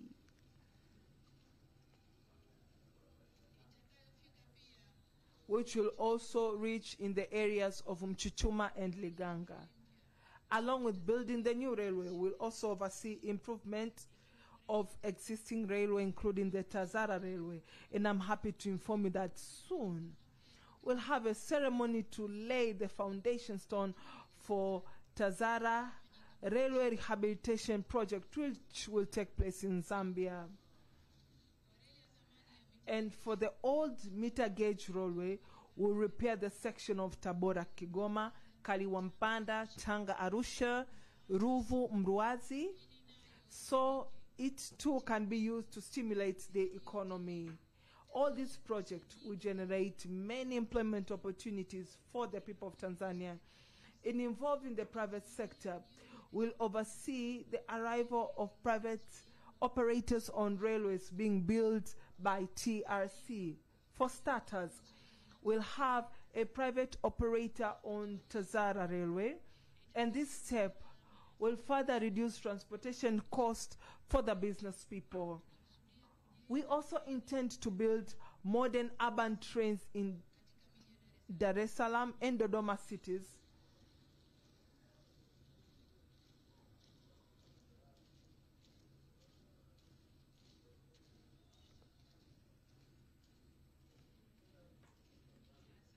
Thank you so much. Thank you. And they are building these railways so as to improve transportation in these cities that are growing very fast. For example, Dar es Salaam is expected to have 10 million inhabitants by 2030. So simplifying transport routes is simplifying economic activities. Honorable Speaker, focusing on the transportation side, our policy direction is to build a multimodal transport system which will ensure that ports, all airports, and railway stations have integration of transport and transportation of passengers and cargo by various means. After improvements of infrastructure and operating systems of Dar es Salaam port operating costs have decreased, where more than 258 billion shillings per year have been saved. That money is used to increase investment in our ports. Honorable Speaker, towards 2030, we'll oversee further improvement in our ports nationwide. We'll add 10 beds to Dar es Salaam port, which currently has 12 beds. We'll complete connecting SGR railway to the port so that cargo is transported by rail to the Kuala Inland Port, where cargo trucks will start operating or transportation there from Kuala to various parts of the country. Likewise, we'll also improve our Indian Ocean ports, including Tanga, which will be connected by railway to Musoma Port in Mara. We'll do expansion and improvement at Mtwara Port, which also we intend to connect by railway to the port being built at Mbaba Bay in Nyasa in Ruvuma region. The new port that will be built in Bagamoyo will be connected to the Kuala Inland Port. Similarly, we'll also develop our Great Lakes ports of Mwanza, Kigoma, and Kalema in Tanganyika, and will complete the repair and construction of passenger and cargo ships that will provide services through these ports, including MV Mwanza, which has already started providing services in the Lake Zone.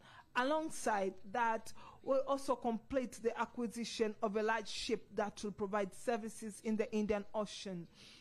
Honorable Speaker, on the side of air transportation, amongst other things, we have planned that by 2030, we'll further strengthen our Air Tanzania company by adding 8 new aircrafts to enable the company to increase flights in and outside the country.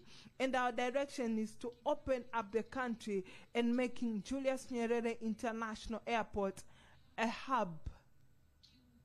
hub for international flights. And furthermore, we'll also complete the construction of various airports that are ongoing, including Msalato International Airport at Dodoma, the airports of Mwanza, Iringa, and Mpanda. And furthermore, we'll add large airports, especially those located on the borders of the country, with the aim of continuing to expand business and tourism. Among those projects are Mugumu Airport towards Serengeti National Park, Njombe Airport to promote business of crops and fruits and simplifying their transportation, and Kiabanchwa Airport in Kagera, which will open more opportunities for Kagera region.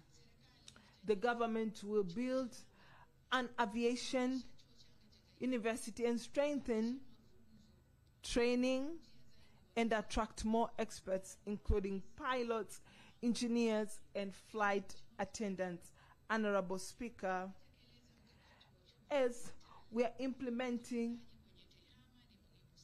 digital economic strategy, investment in ICT is very important. So we'll continue the work of ensuring our systems are able to interlink and integrate, and will include new systems and increase the use of modern technologies, including AI, to improve performance and service delivery.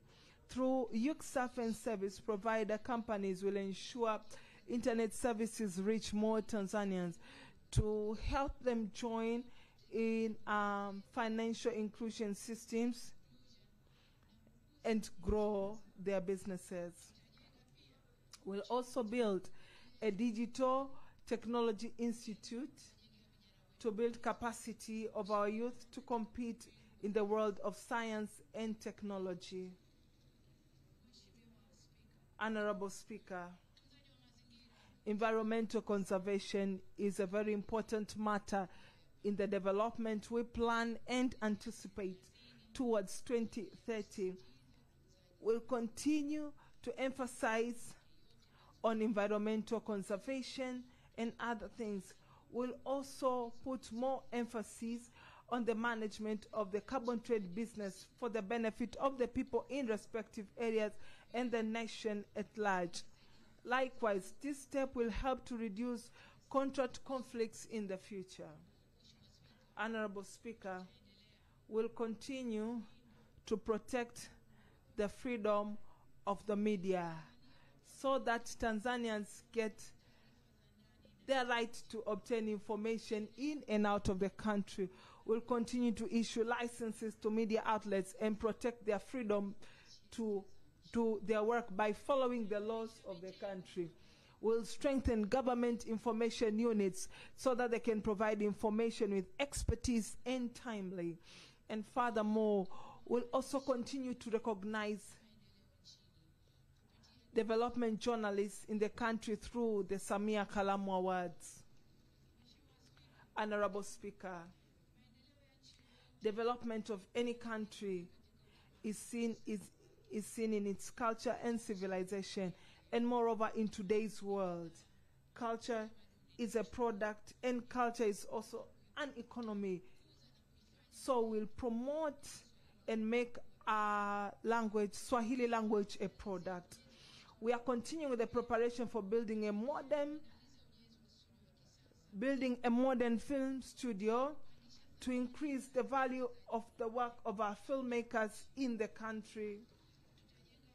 We also build a modern exhibition arena to enable our artists to hold international festivals and attract other international artists to come and hold festivals in our country.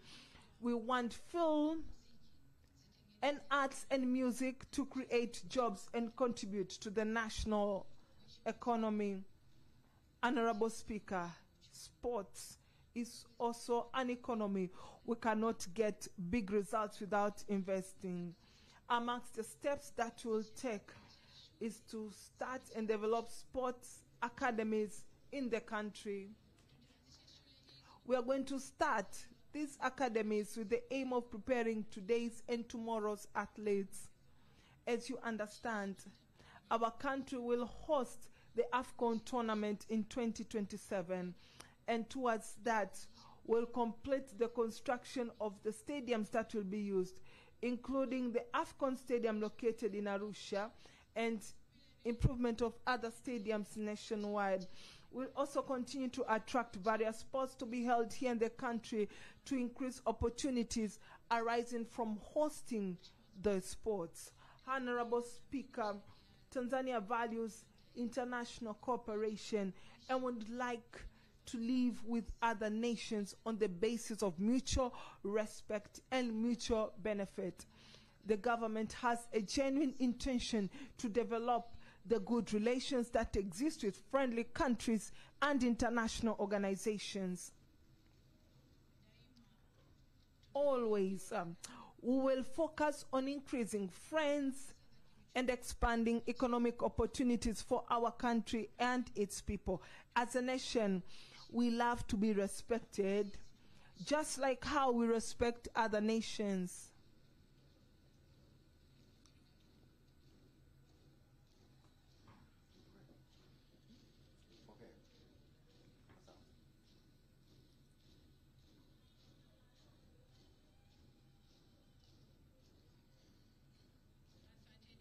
Thank you. Thank you so much. I want to repeat again, as a nation, would like to be respected the same way that we respect other nations. And in protecting the national sovereignty, there is no discussion. In protecting a nation, there is no discussion. We must ensure we protect our humanity, dignity, and freedom.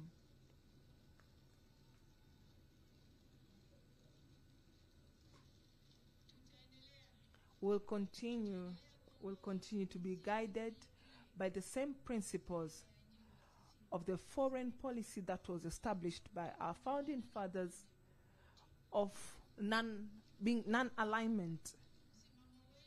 And our stance remains to be unity and cooperation instead of division. Dialogue instead of command or force, and justice instead of spite. The nation of Tanzania is built on foundation of peace and political stability. Any force that intends to dirt that foundation, we will not agree with it.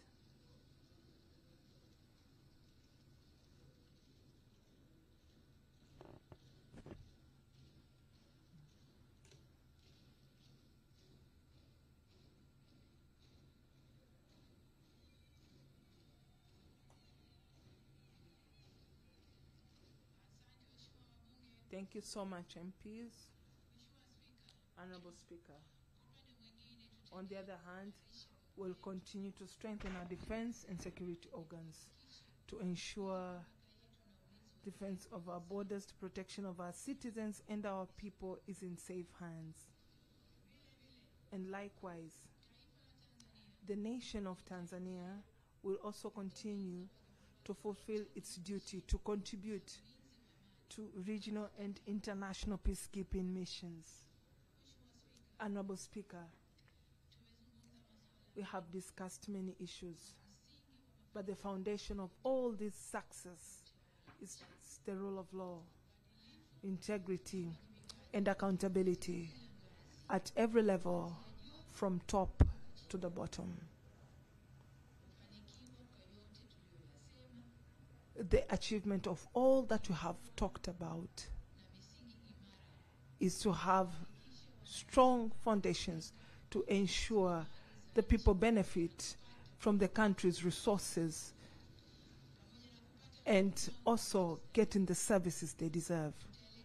We direct our efforts towards the fight against corruption, embezzlement, wastefulness, negligence, lack of discipline, and lack of morals.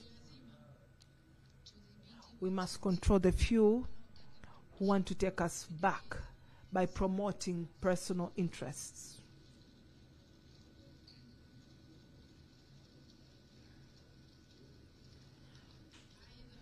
And furthermore, in order to strengthen accountability in the government, we'll continue to implement programs for improvement of public services, including the use of performance measurement systems.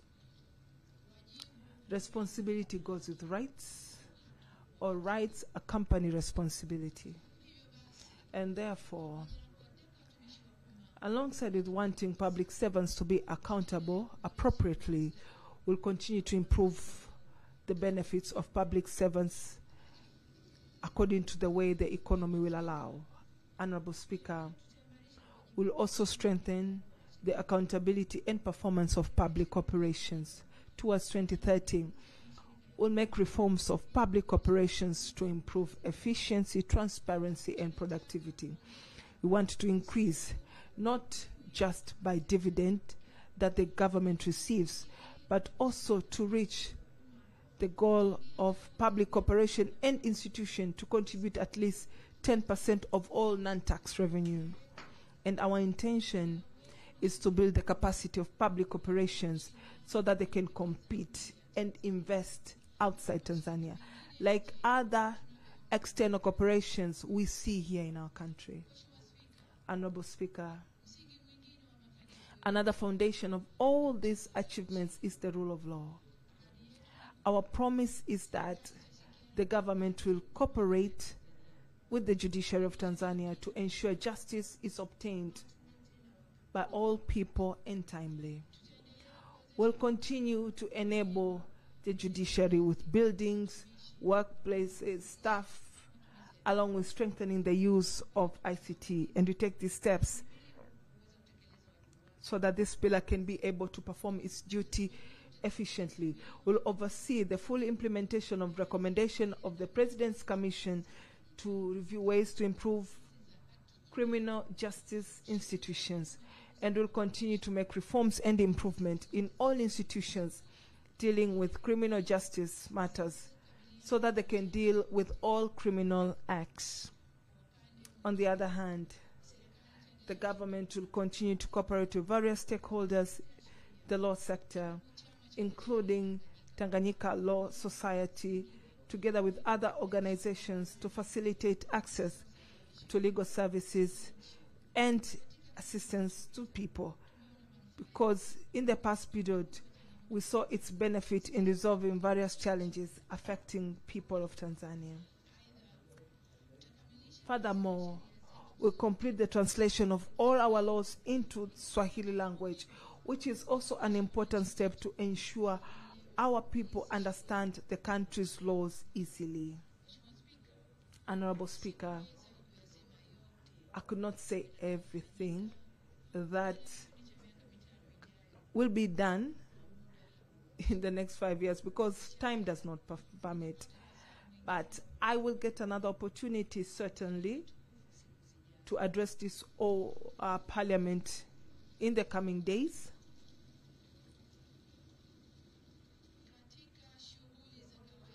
In the normal affairs of the Parliament, the honorable ministers and deputy ministers that I will appoint soon under the supervision of the Honorable Prime Minister will get the opportunity to elaborate in detail the areas I have mentioned, along with the government vision to bring development to its people.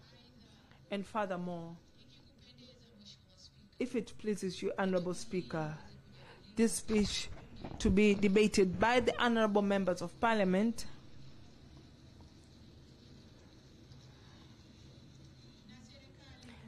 and the government will be ready to receive your remarks and recommendation with an open heart so that you can work on them. Honorable Speaker, I promised Parliament my personal cooperation and that of the six-phase government in implementing all these benefits for the benefits of the Tanzanians that these MPs represent.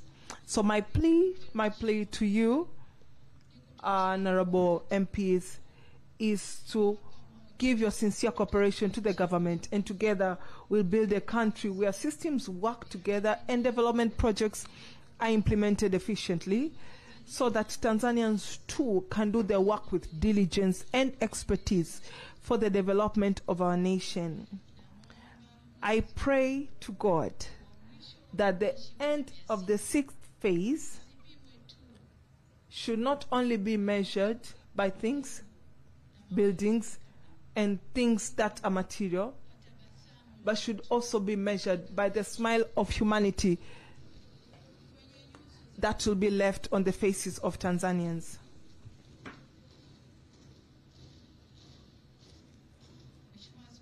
Honorable Speaker, please allow me to repeat that. I was saying that I pray to God that the end of the 6th phase government should not only be measured by things, materials, but should also be measured by the smile of humanity that will be left on the faces of Tanzanians.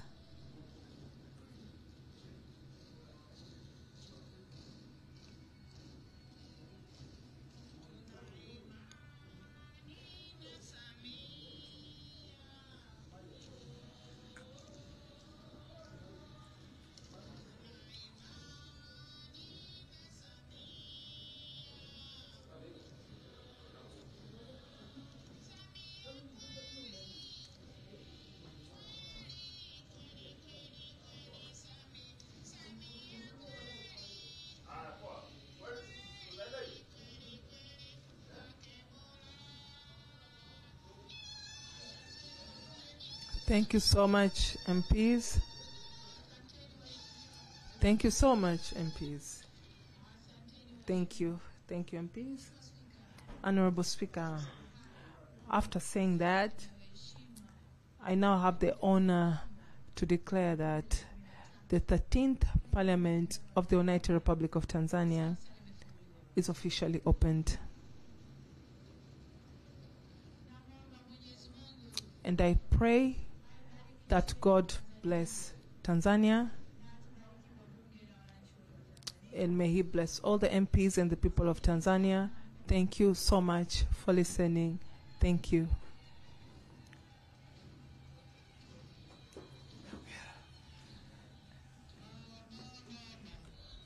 Mama huyo.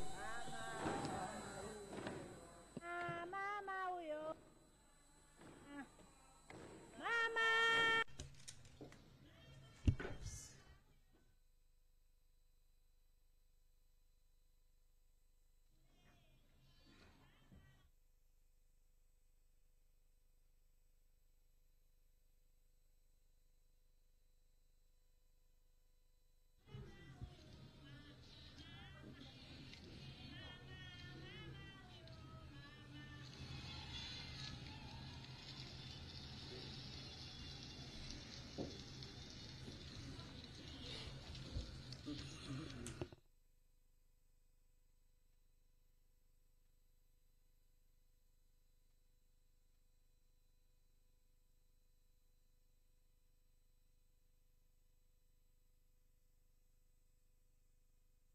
Which is full of interest of the nation. Congratulations, Your Excellency.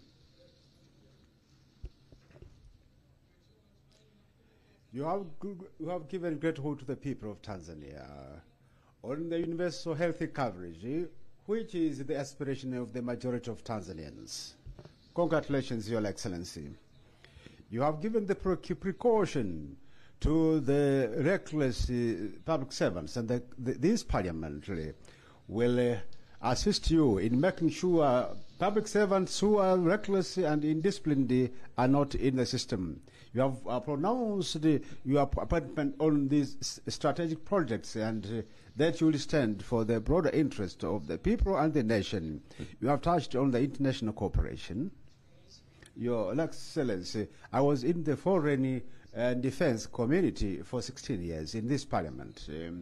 We understand the kind of engagement that has to be used in approaching other nations, and all these members of parliament are aware of that. I want to assure you, Your Excellency, that we will strengthen our cooperation with other parliaments through our Parliamentary Standing Committee, but also to involve various members of parliament to speak about Tanzania and to speak against every dirty propaganda against our nation. Your Excellency, we thank you. On behalf of all members of parliament, we thank you for your address. We thank you for your love. We have a true leader who understands the reality of the needs of the people and who understands and who has the roadmap on how to resolve the challenges of the people. We will undertake engagement with ambassadors to country. We will meet them in a friendly environment to explain to them on how this propaganda against our nation has been working and have affected our people, especially focusing on to disrupt our economy. That will be resolved, and we will assist Your Excellency. And now, clerk to the Parliament, please. Want to adjourn the Parliament. Now I invite the Right Honourable Prime Minister to move the motion of adjournment of the Parliament and to set a date. And kindly, your speech should be brief so that we can keep the taste of the address by the President. If you just move a vote of things, give us a date so that you can move forward. That will suffice. That will suffice.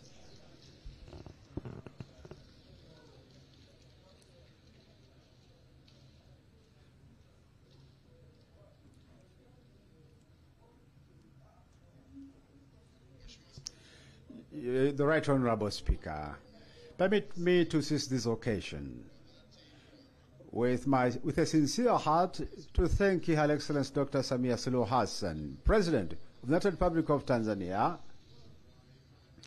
for the great confidence demonstrated to me by appointing me to assist her in the position of the Prime Minister of the United Republic of Tanzania. I will assume that responsibility with diligence, faithfulness, and integrity. Secondly, I want to commend most sincerely Her Excellency for her address. We have listened attentively. The address which bears vision and a roadmap and the direction of our country for during the period of the second term of the sixth phase government. To us in the government, on behalf of the government, ministers will be appointed, and all officials in the ministries and institutions here present.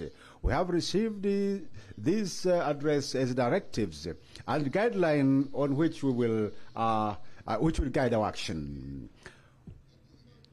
On the part of the Parliament, apart from other parliamentary businesses, we'll have the opportunity to ponder over, to analyze, and to discuss this address during the second session of our Parliament.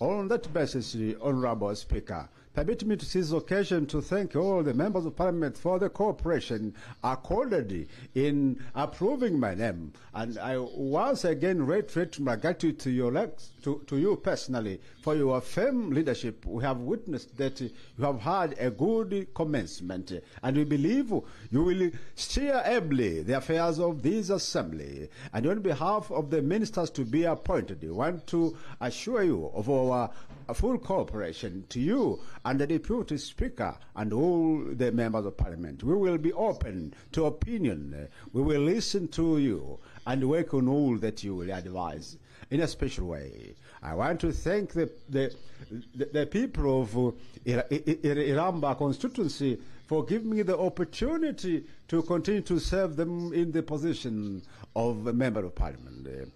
Your Right Honourable, after these remarks, permit me now to move the motion that your assembly should be adjourned until 27th January 2026 at 9 a.m. when it will reconvene here in Dodoma.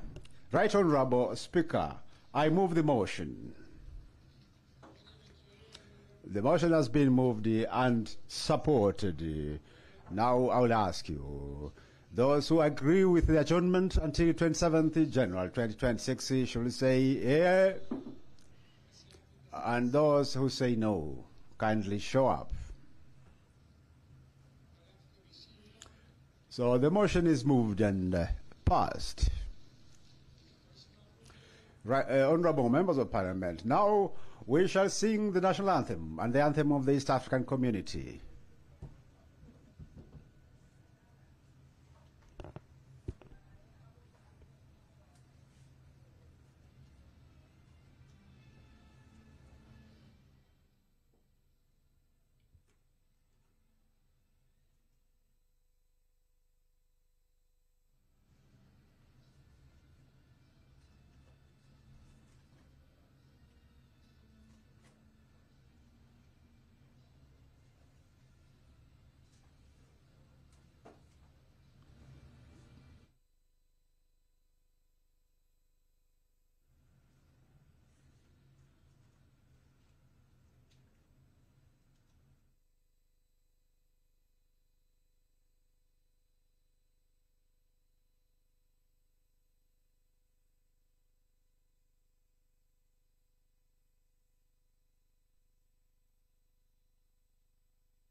Waheshimiwa wabunge, Honorable members, from Monday to Friday, we'll be conducting a seminar. So we urge all members to attend. It is an important seminar which will give you a guideline on our regulations on how we conduct our affairs here. So I adjourn the Parliament until 27th January 2026.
Waheshimiwa wabunge, tuketi.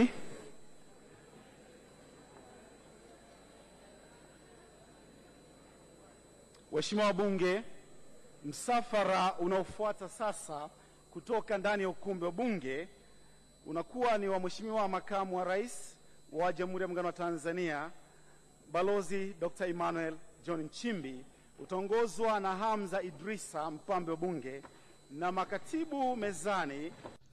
The delegation will be led by delegation exiting the hall. It's by the Vice President,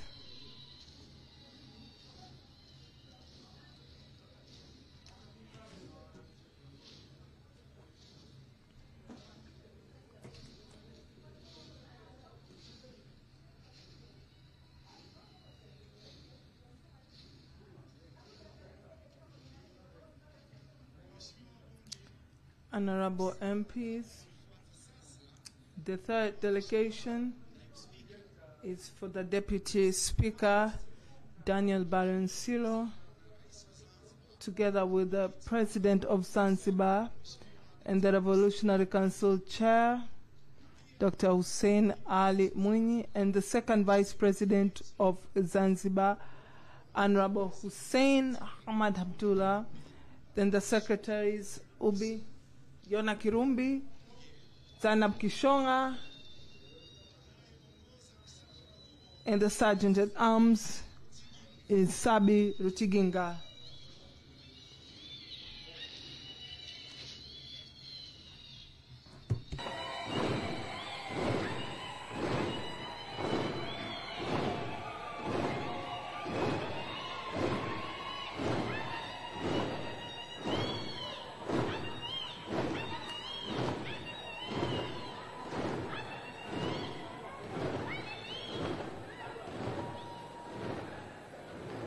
Asante waheshimiwa wabunge.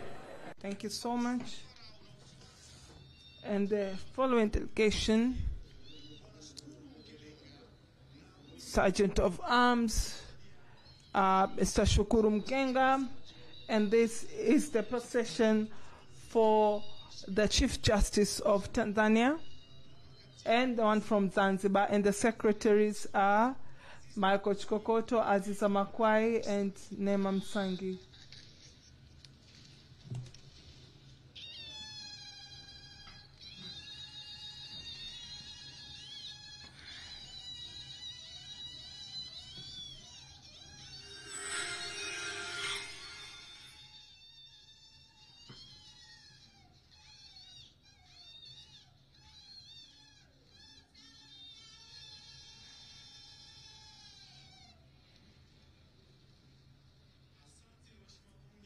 Thank you so much.